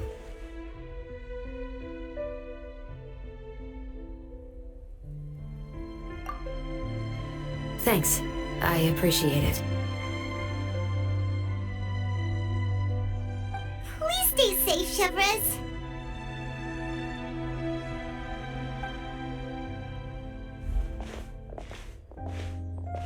All right. Let's hear it. Will you really believe what I'm about to say? Well, that depends on what you're going to tell me. Fair enough. Fair enough. Then listen closely.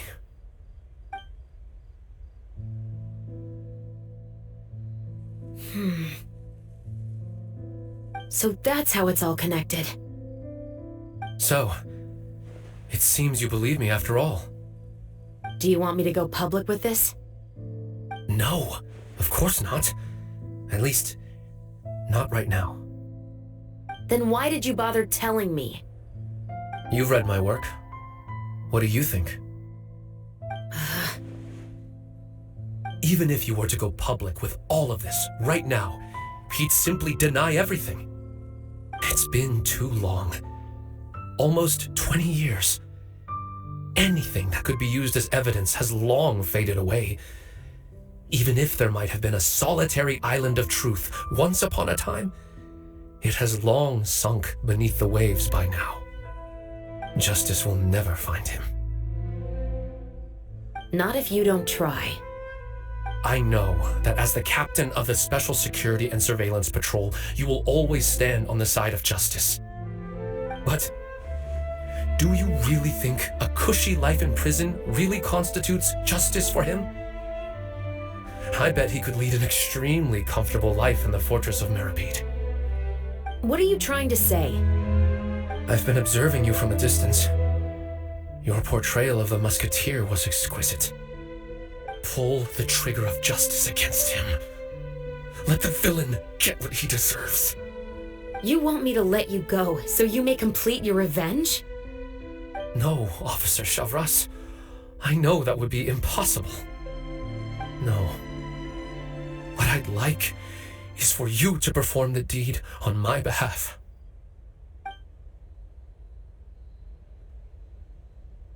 Oh, Chevreuse sure is taking her time. What could they be talking about anyway? Oh, Paimon's worried. What if he decided to attack her?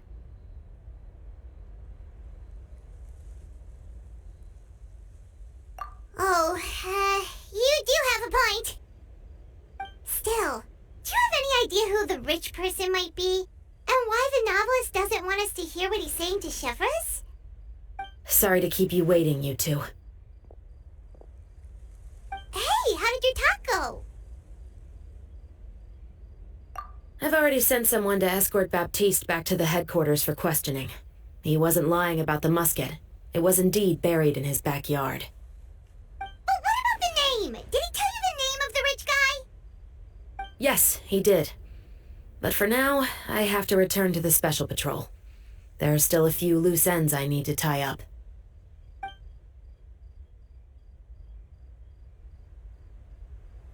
I'll probably be quite busy over the next few days, so apologies if you don't see me on set. Alright, Paimon understands if you can't tell us everything you know. We'll just keep an eye on the steambird then. Actually, there's still something else I need your help with.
We haven't seen Chevreuse since that night at Baptiste's place. Well, guess there's no point in worrying about it now. Let's go join up with the others.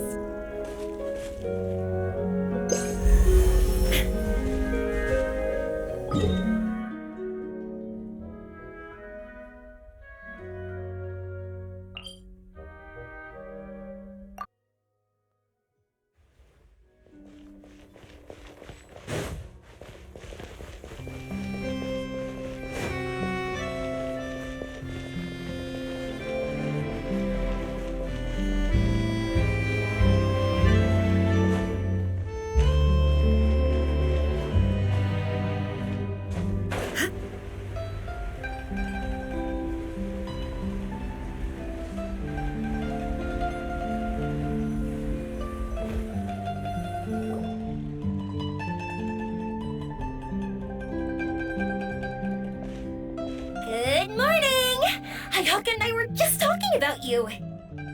Is Chevreuse still not joining us today? Probably not. We haven't seen her either. Huh? That's such a pity. Director Furina said that we've only got a few small scenes left before wrapping up the entire thing. She even said that she'll get me into a couple scenes so everyone will have a chance to shine in front of the camera. We were also planning on having a victory feast once we're all finished filming. You can join us, right? If only Chevreuse was here. I still haven't taken a photo with her. I'm afraid that can't be helped. Those special patrol folks are like phantoms when they've got a case on their hands. But to be honest, I'm even more concerned by what I read in the Steambird earlier this morning. It said that the killer in the murder case was none other than the author of the Two Musketeers. Oh yeah, I heard about that too. He came over and confessed his crimes, but gave no explanation as to why he pulled the trigger. We didn't know about this case at all when we joined the film. Is it going to affect the reception of our work? From a pure publicity standpoint, this will draw a lot more attention to our film. I have to say, though, that no director can be perfectly comfortable with garnering attention through means other than artistic skill. To be fair, I feel like that ship sailed the moment you allowed yourself to be named as the director on our posters. It's not my fault that I'm super popular. What was that saying again? My popularity has, Sunk to an all-time low? spread to the four corners of Teyvat.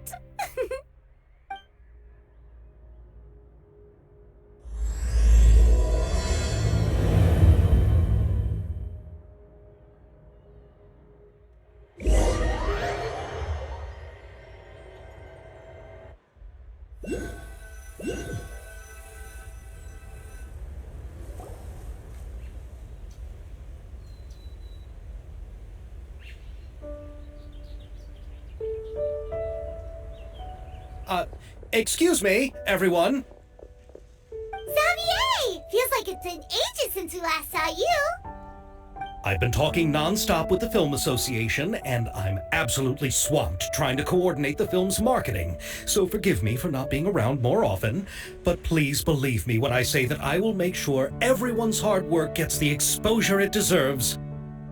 Oh, seems like you've been fighting your own battles. Yes, that's one way to put it. Oh, and before we begin the final round of filming, please allow me to finally introduce you to the original investor of our film, Mr. Morris. A pleasure to meet you all. Yes, glad to make your acquaintance, Mr. Morris. We've heard about the issues you've encountered with your financial situation, and genuinely hope that things have taken a turn for the better. Oh, well, the situation has indeed improved somewhat. Don't worry, Mr. Morris. Accidents and last-minute challenges happen all the time. There's no need to blame yourself over it. The good news is that we're almost done filming now, and I would even say that this is the best story I've ever seen. Is that so? I see, that's great news. All right, now that we've gotten all the pleasantries out of the way, let's get this show on the road. We'll mostly be filming typical people and scenery from the streets today to improve the sense of environmental ambiance in some parts of the film. Oh, and there'll be a cameo for Mr. Kamisato and Miss Yoimiya as well. They'll be used to show outsider perspectives on the fates of the two musketeers. That's right. Ayato should be here any minute. Excellent! Then let's start with the scenery shots. Camera and clapper loader, you're up. Yep, we'll be ready. Remember, all we need are some wide zoom shots of the streets. If you happen to find some particularly lovely patches of flowers and grass, feel free to grab some close-ups of those as well. Ready? Lights! Camera! Action! Okay, now move the camera slowly. Try to focus on that flower. What's wrong? Just adjust the focal length a bit. Something the matter? Huh? But wasn't it working fine for all the days before? Veronique, can we try a different camera? No problem. How about this one? All right, let's give it another try. Lights! Camera! Action!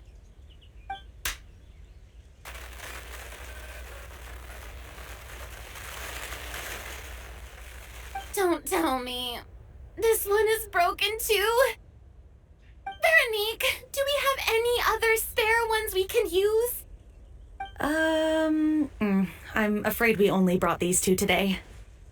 What? Then go find a workshop to get them repaired right away.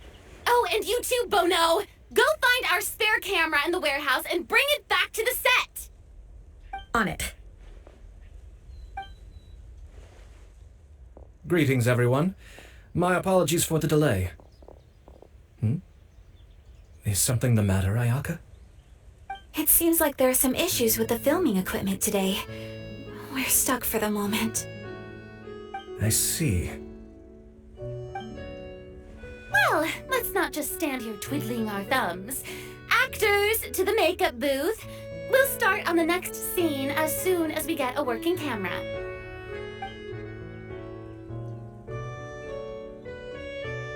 The people at the workshop told me that the part which holds the lens in place seemed to have fallen off.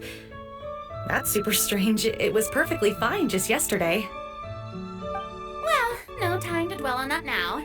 Let's get back to filming. Ahem! Quiet on set! Places, everyone! Lights! Camera! Action! By the way, have you heard about that recent murder case? Yes, I have. It seems that they've caused quite the commotion in the city. I heard that the chief of the guards is so mad about not catching the culprit that he's about to explode. Oh? I find that quite hard to imagine, considering how he already looks most days. Director, we have a problem. Oh, we're in the middle of a take! Couldn't you wait until we wrapped up this scene? No, Director, our film, all the finalized film that we've been keeping in the case has disappeared. Oh, wait, well, what did you say? Mr. Bonneau, please take me to where the film was kept right away. I'm coming too. No, Yoimiya, you have to stay here. Oh. Okay, listen up. Everyone who's not working on this current scene can go with Bonneau to look for the film. Everyone else, stay put and wrap up the scene. Unbelievable. How could all these problems happen in just one day?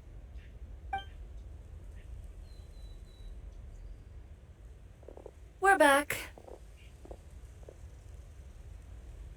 How did it go? Did you find the film? We found it in the sewers.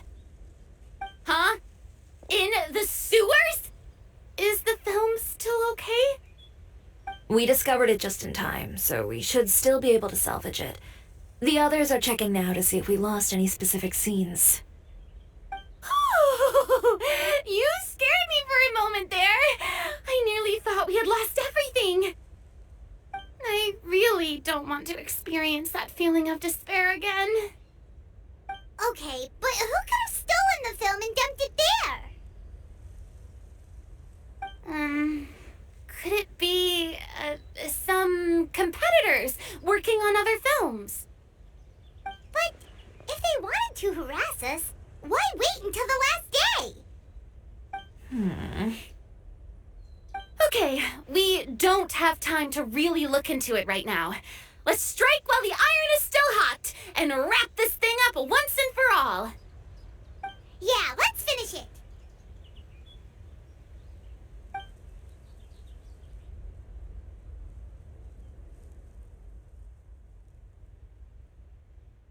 I would like to officially announce that our entry to the festival, The Two Musketeers, has now concluded filming! Paimon is spent. It's so late already. Even though the filming process proved to be extremely challenging, everyone provided valuable and unique contributions to the final product. Thank you all for your dedication and support. And just like Director Furina, I would also like to extend my most heartfelt thanks to all of you. Really, you've all helped me so much. All right, let's save the awards speech for later, and hopefully also get some rehearsals in before the real thing. Anyway, now it's time to party! Let's all make our way to the beach and have a celebration feast so loud and fun that even the blubber beast will want in. Party! Party! Paimon wants to party!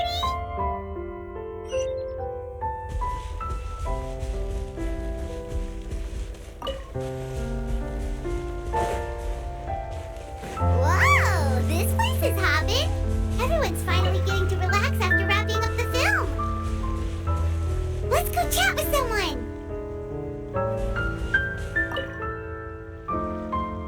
Have you ever seen a fireworks show, Mr. Morris? It's pretty amazing. I'm afraid I haven't, but I'll take your word for it.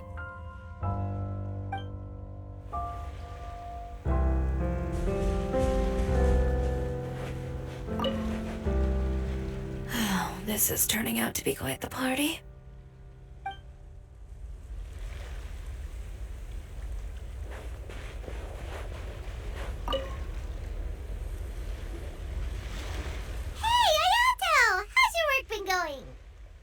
Everything went rather smoothly. Thank you for your concern.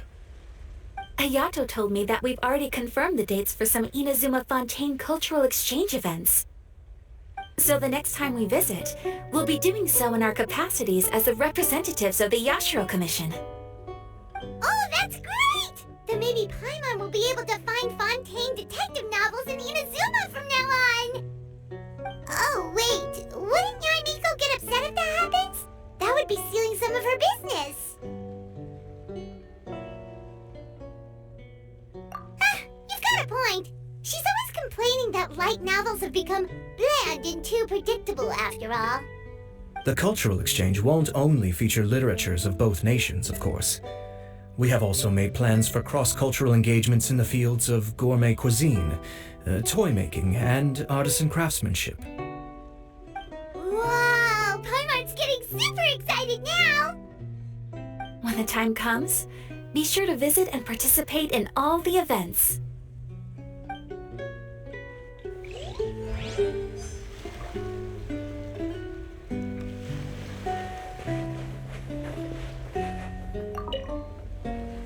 I was thinking, if this film turns out to be a success, could I ask the two of you to stay and be a part of my crew?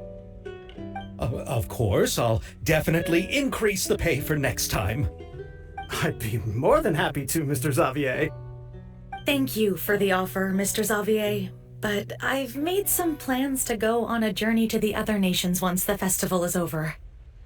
Is that so? Well, then in that case, bon voyage, Miss Veronique. Please feel free to get in touch once you've returned to Fontaine.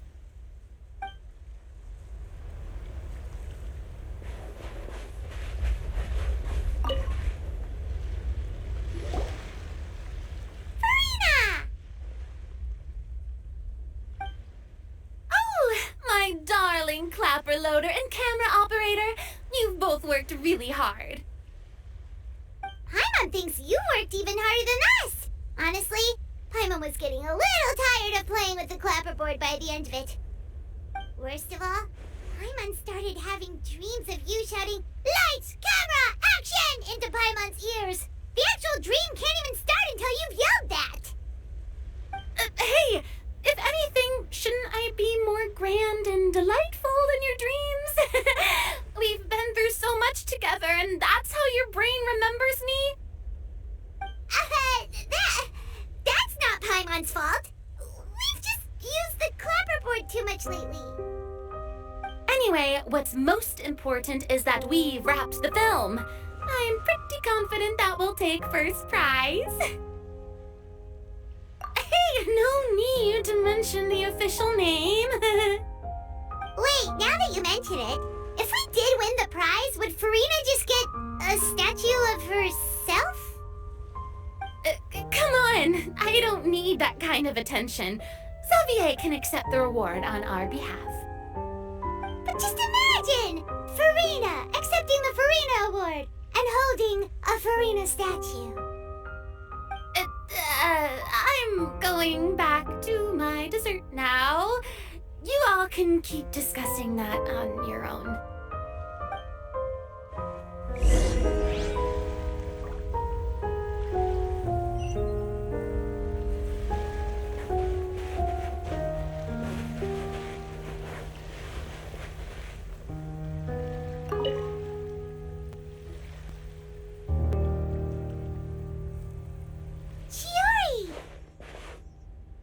Hey, you two.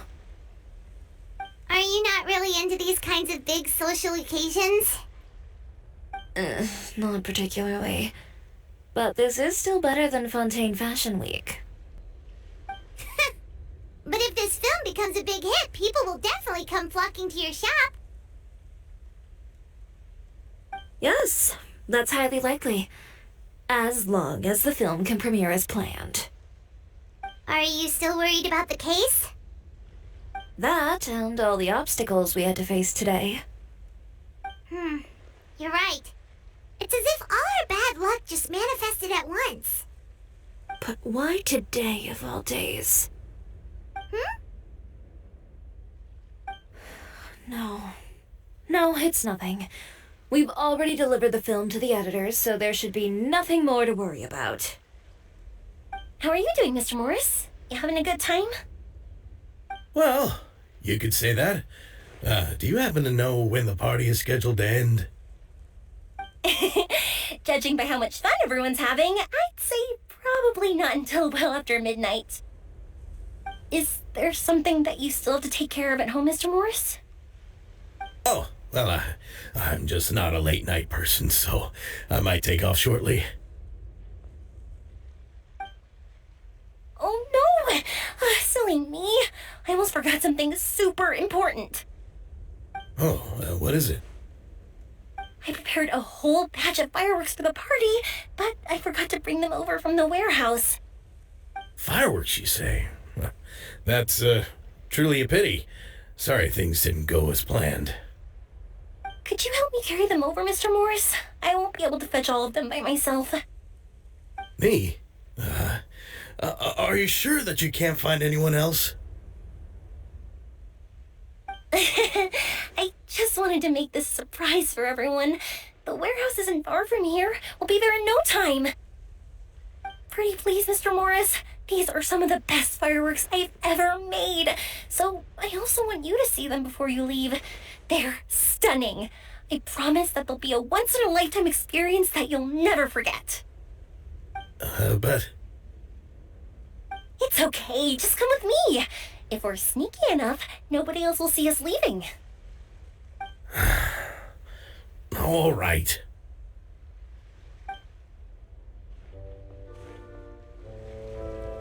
The warehouse is right over here. I moved the fireworks there in advance, so it shouldn't be too much work bringing them back. It's still a ways away from the party. Sorry about that, Mr. Morris. It's probably because I'm used to carrying fireworks all the time, so it doesn't feel like a lot of work to me.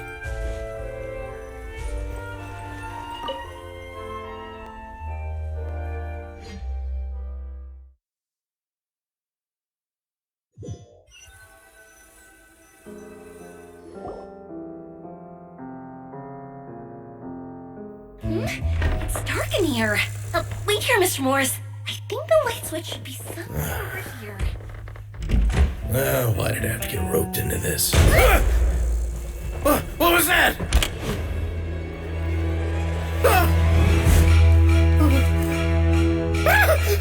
Who's there? Get me out! Get me out of here! Did you really think you'd get away, Morris?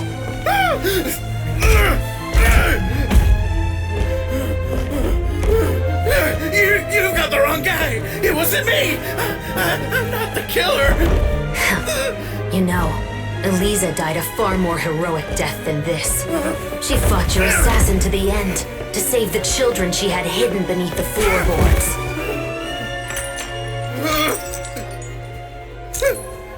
That is Eliza's pendant, the one with a photo of you two inside. The one you gave her. Ring any bells? It's a fake! It has to be! There's no way! No way your assassin didn't destroy it, you mean?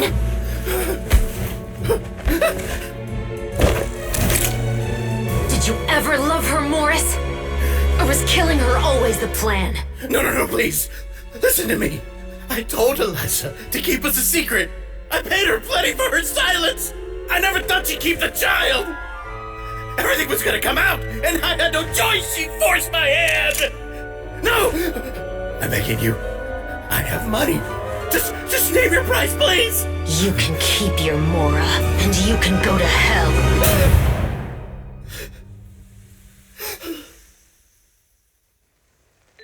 I'm Captain Chevreuse of the Special Patrol. Morris, you're under arrest for Eliza's murder.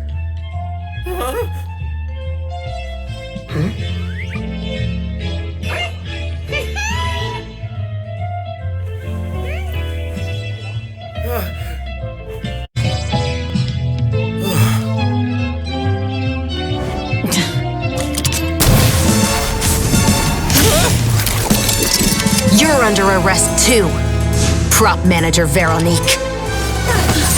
Or perhaps I should call you the Second Musketeer.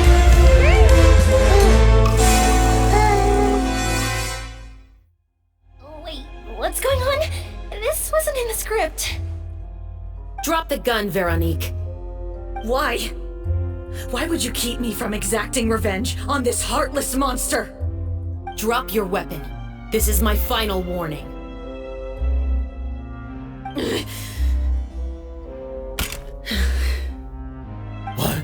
What is going on? Do I have to spell it out for you, Morris? Everything that took place just now was staged to get you to confess the truth.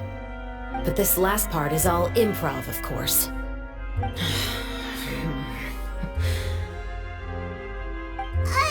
Chevreuse, you told us you wanted us to help you stage a play. You never said anything about the second musketeer. It's because even I had no way to confirm my theory until now. Thank you for your performance, Yoimiya. Could I trouble you to go and bring in the other Special Patrol members? They should be on standby just outside. Oh, and please tell the other cast members not to worry about us. We'll be rejoining them shortly. On it!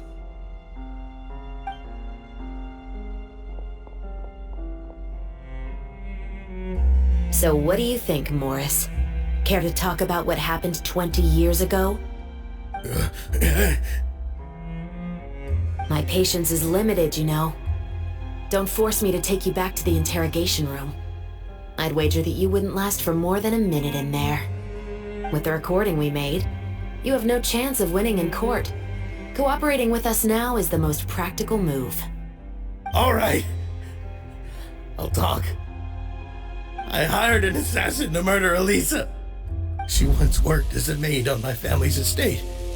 She was very beautiful, and after some time I fell for her. We kept our relationship a secret and carried out an affair for some time, but it wasn't long before she became pregnant. And if my parents ever found out, they would have stripped me of my inheritance and status, driven me out of my home. I also didn't expect Elisa to insist on bringing the pregnancy to term. She even asked me to leave my family and travel far, far away with her.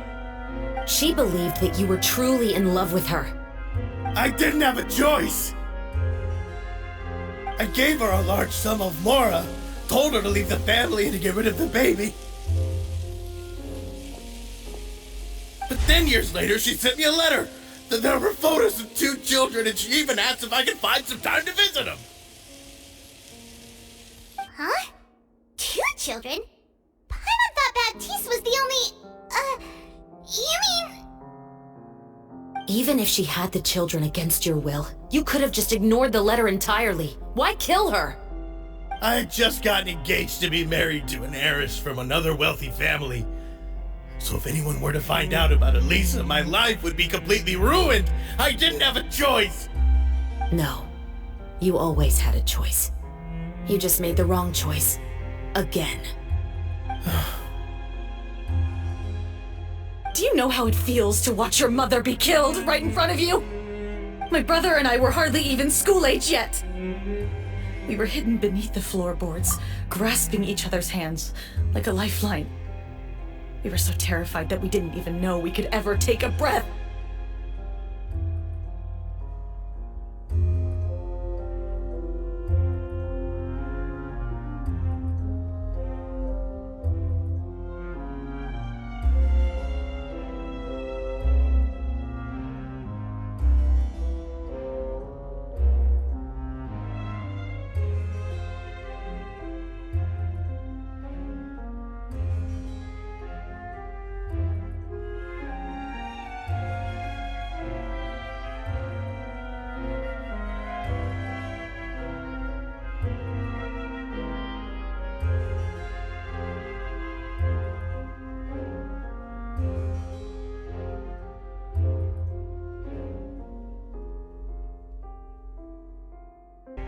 All we could do was to watch Mother try to fight back, and then collapse to the floor.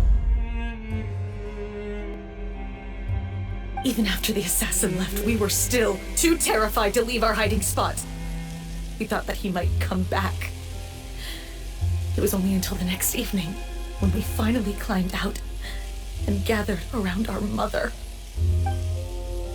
But she had already become cold and stiff to the touch. You made up your mind right then and there to bring this case to light. Not only that, we resolved to get our revenge. And that's why you became the Musketeers. No, that's why I became a musketeer! The man from before was also killed by me. My brother had nothing to do with it. I figured as much. You did?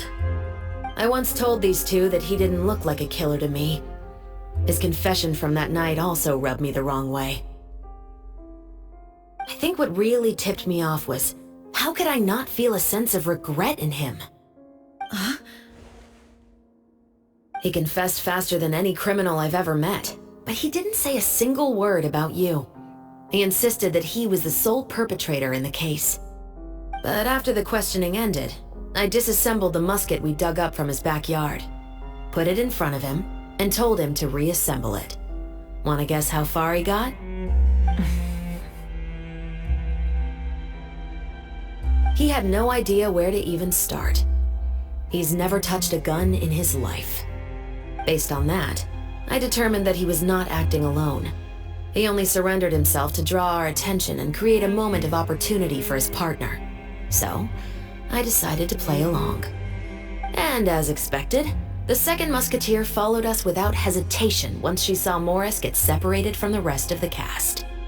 Besides, why else would he call the novel The Two Musketeers? But how did you know it was Veronique? I figured it out the moment Baptiste told me his father's name. That so-called financial crisis was all just a ruse. He just wanted to sign up as the investor and then leave the film without any source of funding. After all, he has a vested interest in minimizing the reach of this story. It's really just the same thing as what he did to Eliza all those years ago. Human scum. But then Xavier pulled out all the stops and got the film made against all odds. Morris couldn't have that. With the killer in custody, he figured it was safe to act. And so he came to visit the set today, just as I expected. Wait, so you were behind all those mishaps today?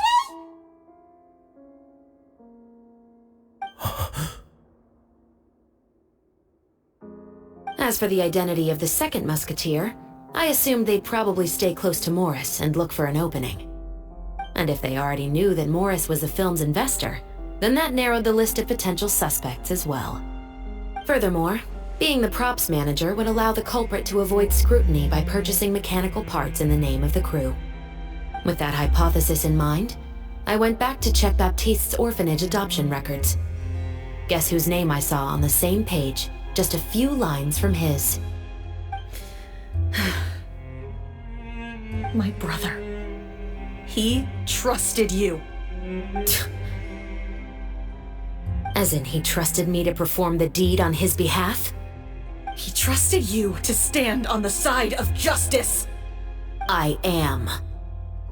I thought you could do it as well. Oh, the look on your face when you told him to go to hell. I really thought you'd put a bullet in his brain. You know what he has done. Are you telling me that you'd rather see him spend the rest of his life living like a king in the fortress of Meripede? I will never be able to forget the feeling of my mother's cold, lifeless hands. And you would call this ending fair? Is this what you call justice? I won't lie, Veronique. I did hesitate when your brother first told me about the truth. I wondered. I agonized over whether I should really put a bullet in his head. So why don't you? Because that should never be how justice is carried out in this world. Perhaps, to you, justice is simply reciprocated. An eye for an eye, and a life for a life. But everyone has their own understanding of justice. If everyone were to pursue their own definition of it, there would be no more order in this world. Today, you'll kill Morris, and tomorrow, his children may come for you. The world cannot render judgments based on a desire for revenge. That will only lead to a cycle of revenge, as well as the destruction of order and civilized society. Fontaine is founded on a set of laws and a standardized code of justice. That is why we are the nation of justice. But with all that said, I will promise you this. Morris will not lead a cushy life in the fortress of Maripede. Chevreuse? The rest of the special patrol is here. Thank you so much, Yoimiya. Atelier, Terena, please take them away.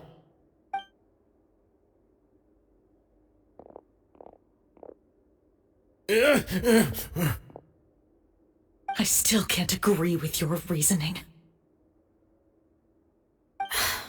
I know. Justice has not been delivered. At least, not today.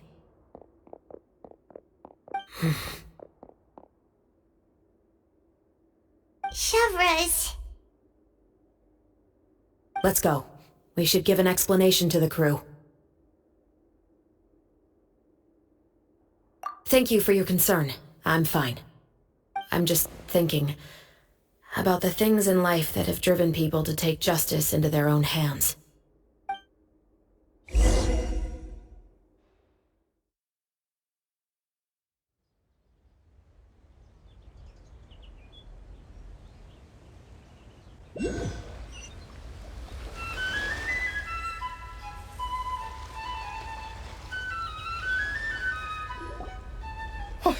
Who would have thought Morris would turn out to be... I'm at a loss of words. How could he have done something like this? I'm just glad that you're all safe and sound. Who knew that such a labyrinth of cases would be behind this story? Well, what should we do now? We have a finished film, of course, but should we still go ahead with the premiere? What do you mean? Shouldn't you be even more motivated to spread the word now that you've learned the truth? Chiori is right. I'd also like more people to see this story for themselves. But the real ending of the story seems to have deviated somewhat from the one in the script. Is that still acceptable to you, Miss Chevreuse? The call is yours. We still have time to reshoot an ending if that's what you'd like. No, it's fine as is. I like what we have for the catharsis. Romanticism is what gives works of art their appeal. Fiction is able to explore means of restitution that could never work in real life. Just like the real world, the world of stories also has its own set of rules and justice. These different possibilities are what initially drew me to reading in the first place. Sounds good to me. I support your decision. What about Veronique? Will she be okay? She will soon face her judgment alongside her brother and Morris. If I had to guess, they'll probably all be sent to the fortress of Maripede. I'll make sure to give Risley a heads up about it. Oh, you mean that kind of heads up? Exactly. Ahem. All right, then the matter's settled. Now that everything's been taken care of, there's no reason for us to keep looking all gloomy and grumpy. Let's get back to the feast and enjoy each other's company. We'll be starting the post-production process tomorrow. You should join us, Chevreuse. You missed the first few hours of the party, didn't you? All right. Count me in. Then I'll wait for you over there. There's still some good news that I'd like to share with Chevreuse. Traveler, Paimon, could you wait for me by the sea after the party ends? I'd like to go on a brief walk with the two of you. Thank you very much.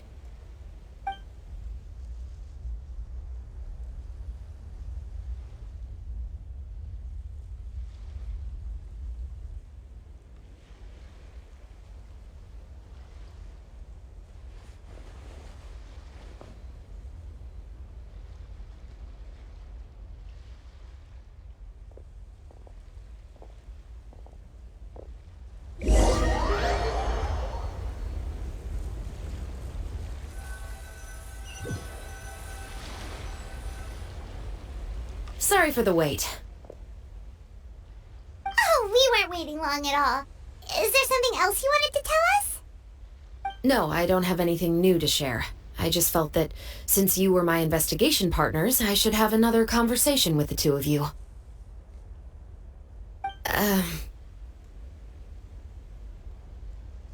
Traveler, How would you have responded to Baptiste's request if you were in my shoes?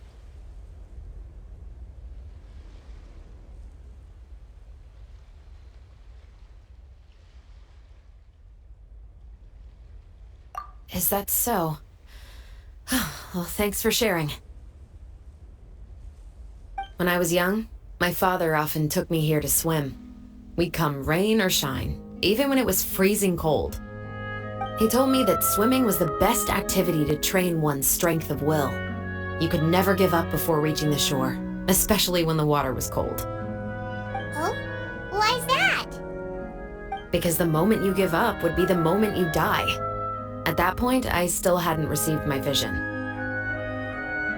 One winter, the chilly wind felt almost like knives on my skin, and the seawater was so frigid that it numbed my toes the moment I stepped in. I cried and begged my father to spare me from having to swim across, but he wouldn't listen. He used to be a member of the Special Patrol as well. You could say it was his way of educating his children. That sounds awful. When he saw that I wouldn't stop crying, he just picked me up and tossed me into the icy water. The bone-chilling cold took away my senses. I couldn't feel anything but fear and rage. I waited for my father to save me, but one look and I knew he'd already started swimming for the opposite shore. I realized that if I were to give up, I really would die right then and there. I used all of my strength to try and catch up to my father. Those few minutes felt longer than my whole life up until that point. I did, however, make it to the other side. I've never felt afraid about anything in my life after that, nor have I ever cried again. That way of teaching would have never worked on Paimon. Yeah, I don't think that was the right method for anyone. It's just that, working now as I am in the pursuit of justice, I still sometimes feel like I've been tossed into that winter sea all over again. The anger and the helplessness. Chevreuse. But the worse I feel, the more I know to never give up. The alternative would be to forever lose myself among the waves. Anyway, how about a race? Neither of us will drown, but we can still see who swims faster. You guys go ahead! Paimon will grab the clapperboard to mark the start of the race.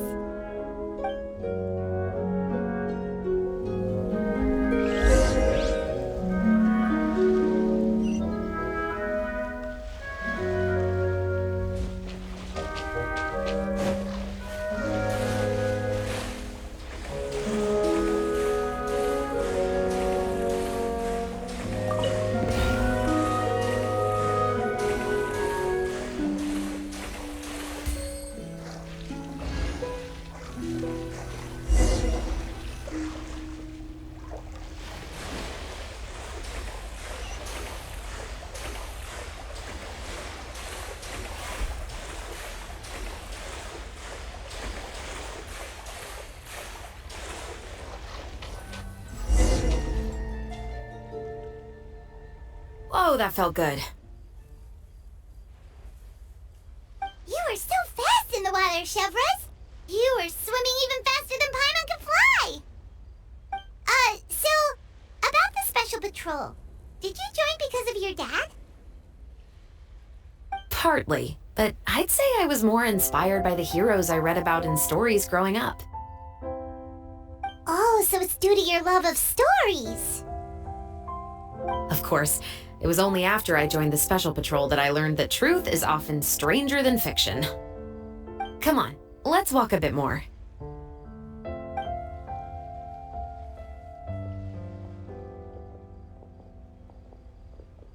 To be honest, I do sometimes question whether the decisions I make are the right ones. But I know that no matter what, I must keep swimming. Because the only thing I've got my eyes on is the shore in the distance.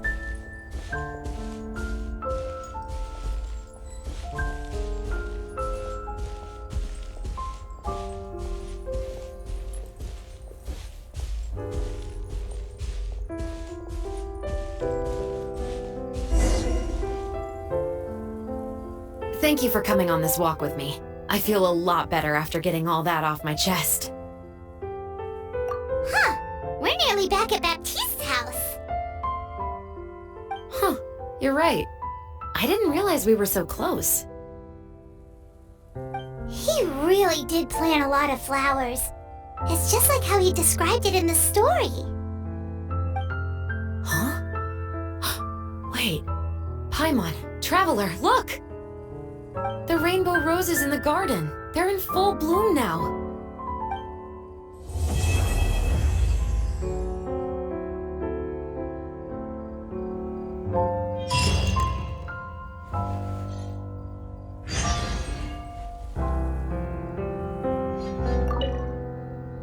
Even though it's a bit late, I must thank you for investigating this case with me.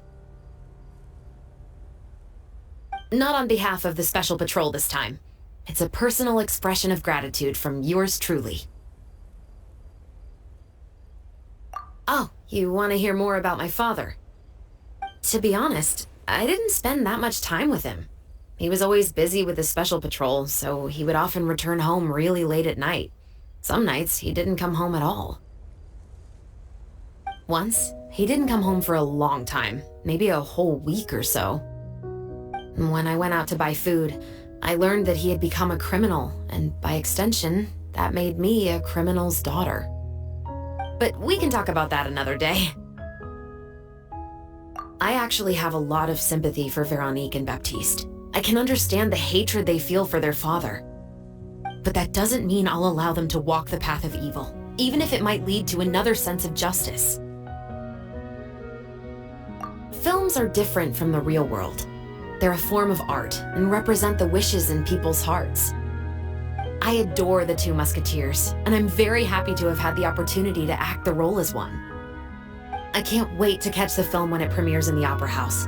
I'm looking forward to seeing the audience's reaction to the climactic ending.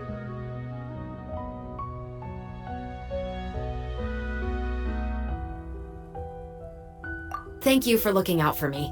I'll see you at the award ceremony. I'd be very surprised if we don't win.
Hey there, you two!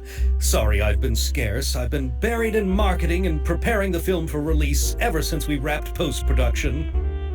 The award ceremony is today, right? Paimon wonders if we'll win the Furina award. I'd give it a 90% chance. Furina! Oh, Paimon didn't know you were already here. You're earlier than everyone else. I'm sure the others will also be here in no time. Xavier, if we end up getting called on stage, Shouldn't you come up with a name for our crew? What? But we don't even know if we're going to win. I wouldn't want to jinx our chances by celebrating early. Just open your eyes! Surely you've seen the audience's reactions to our film. We've had nothing but critical acclaim. You've also had conversations with the Opera House's operating staff, right? Didn't they want to increase the number of showings? With the mora you've made from the box office, you can now open your very own film company. But that's all credit to my amazing crew. You've all helped to make this a reality, so I can't be the only one asked to come up with a name. Well, give it some thought. I'm sure the crew will respect your choice.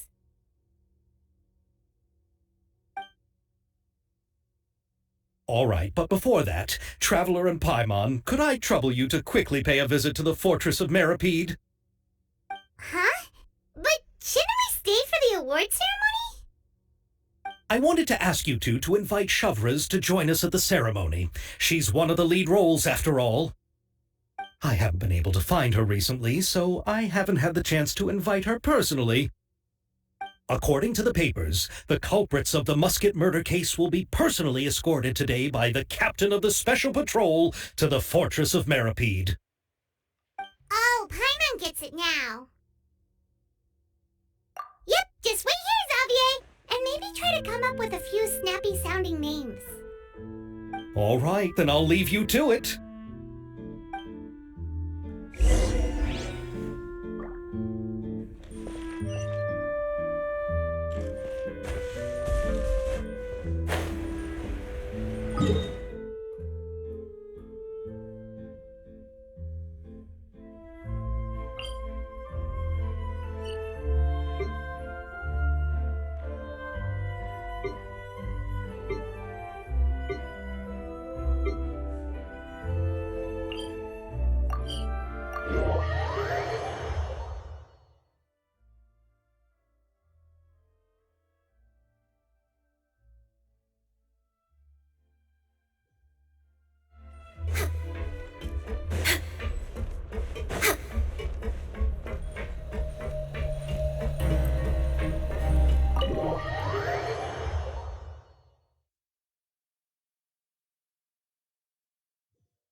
This is as far as I'll be taking them.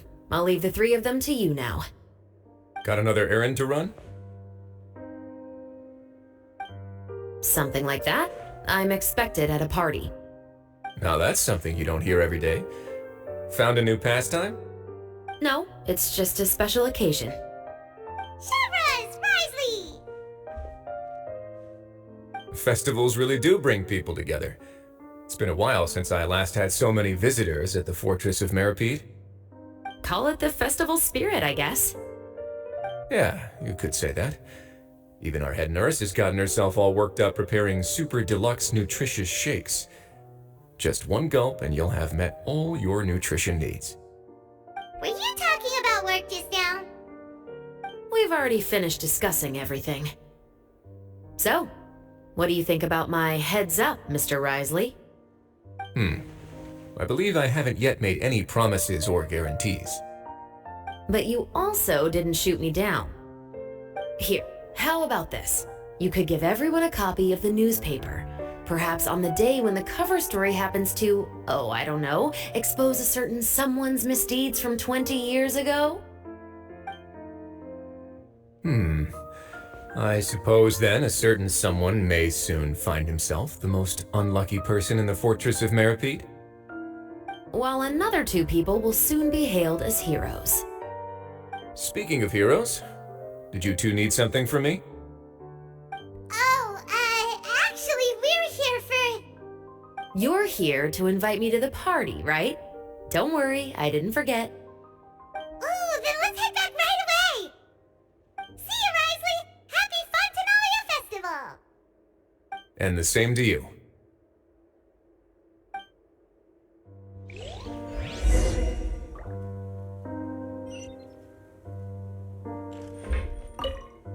Please, go and enjoy the festival.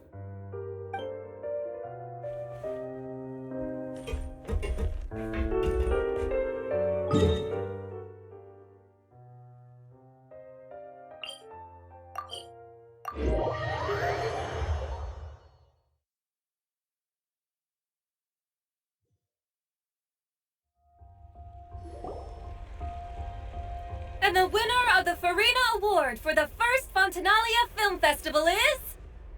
The Two Musketeers!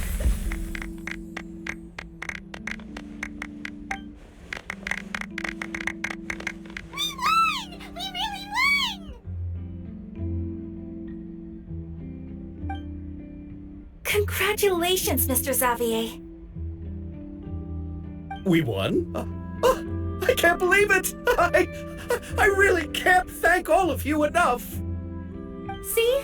My takes on Fontaine's entertainment industry have never been wrong. Now, please welcome to the stage the producer of The Two Musketeers, Mr. Xavier!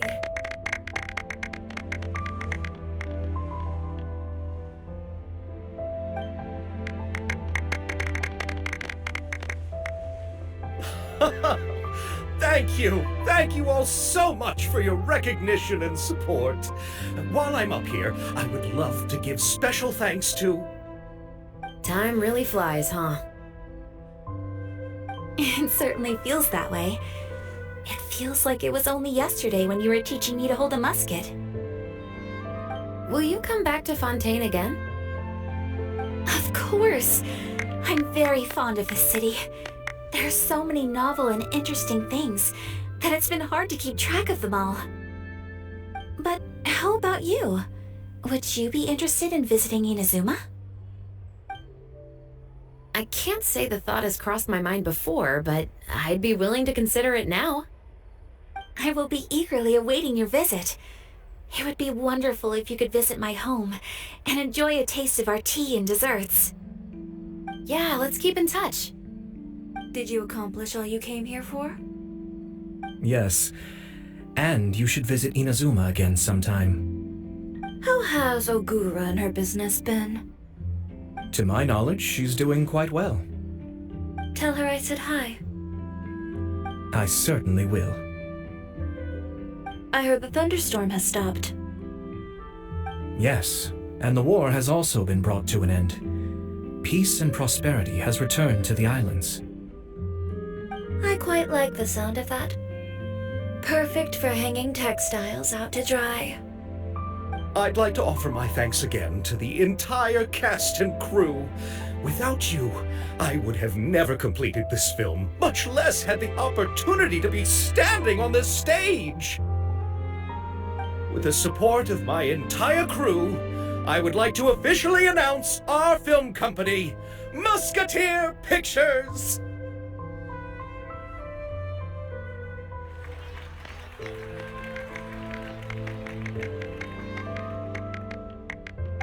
Woohoo! That has a really nice ring to it. Then in that case, let's please welcome all the members of Musketeer Pictures onto the stage for a commemorative photo. Oh, Paimon didn't know we'd also be taking pictures. Director Furina, I believe you are the most deserving person to raise this trophy. Huh? No. There's no need. It's so embarrassing. It's an honor the director deserves. Yes, I agree.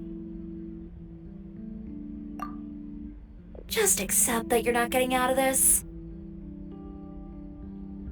Ready, everyone? 3, 2, 1. Musketeer Pictures!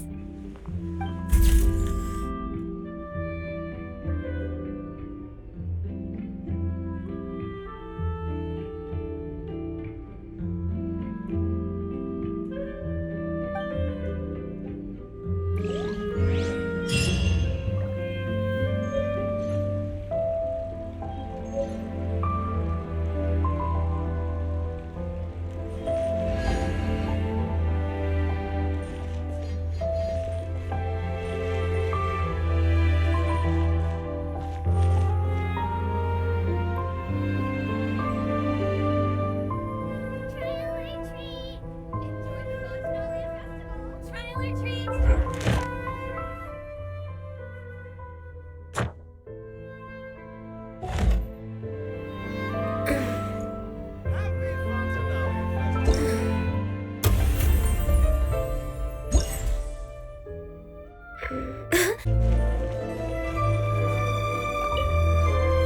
Lady Furina, please allow me to take just one more photo of you.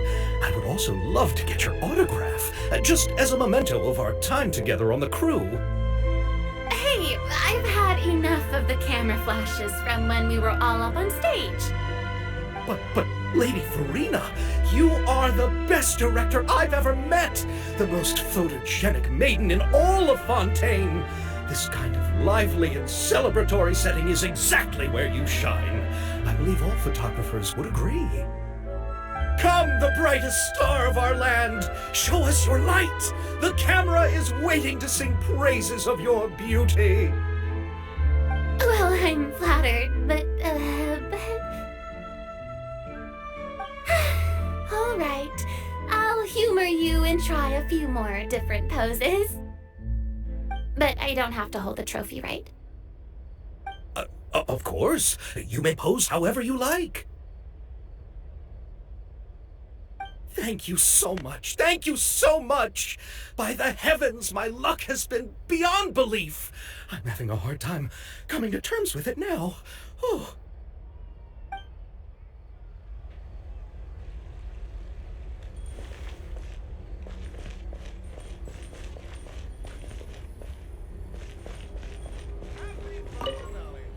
Miss Yoimiya, we haven't had the chance to talk, but please accept my thanks for everything you've done over the past few days.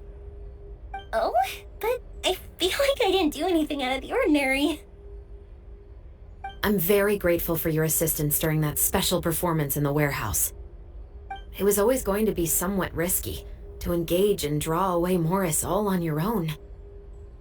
You're only a civilian and have never been trained to act in such a dangerous situation. Don't say it like that. As the director's assistant, it was my duty to help out the crew however I could. It was an honor to help you solve the case.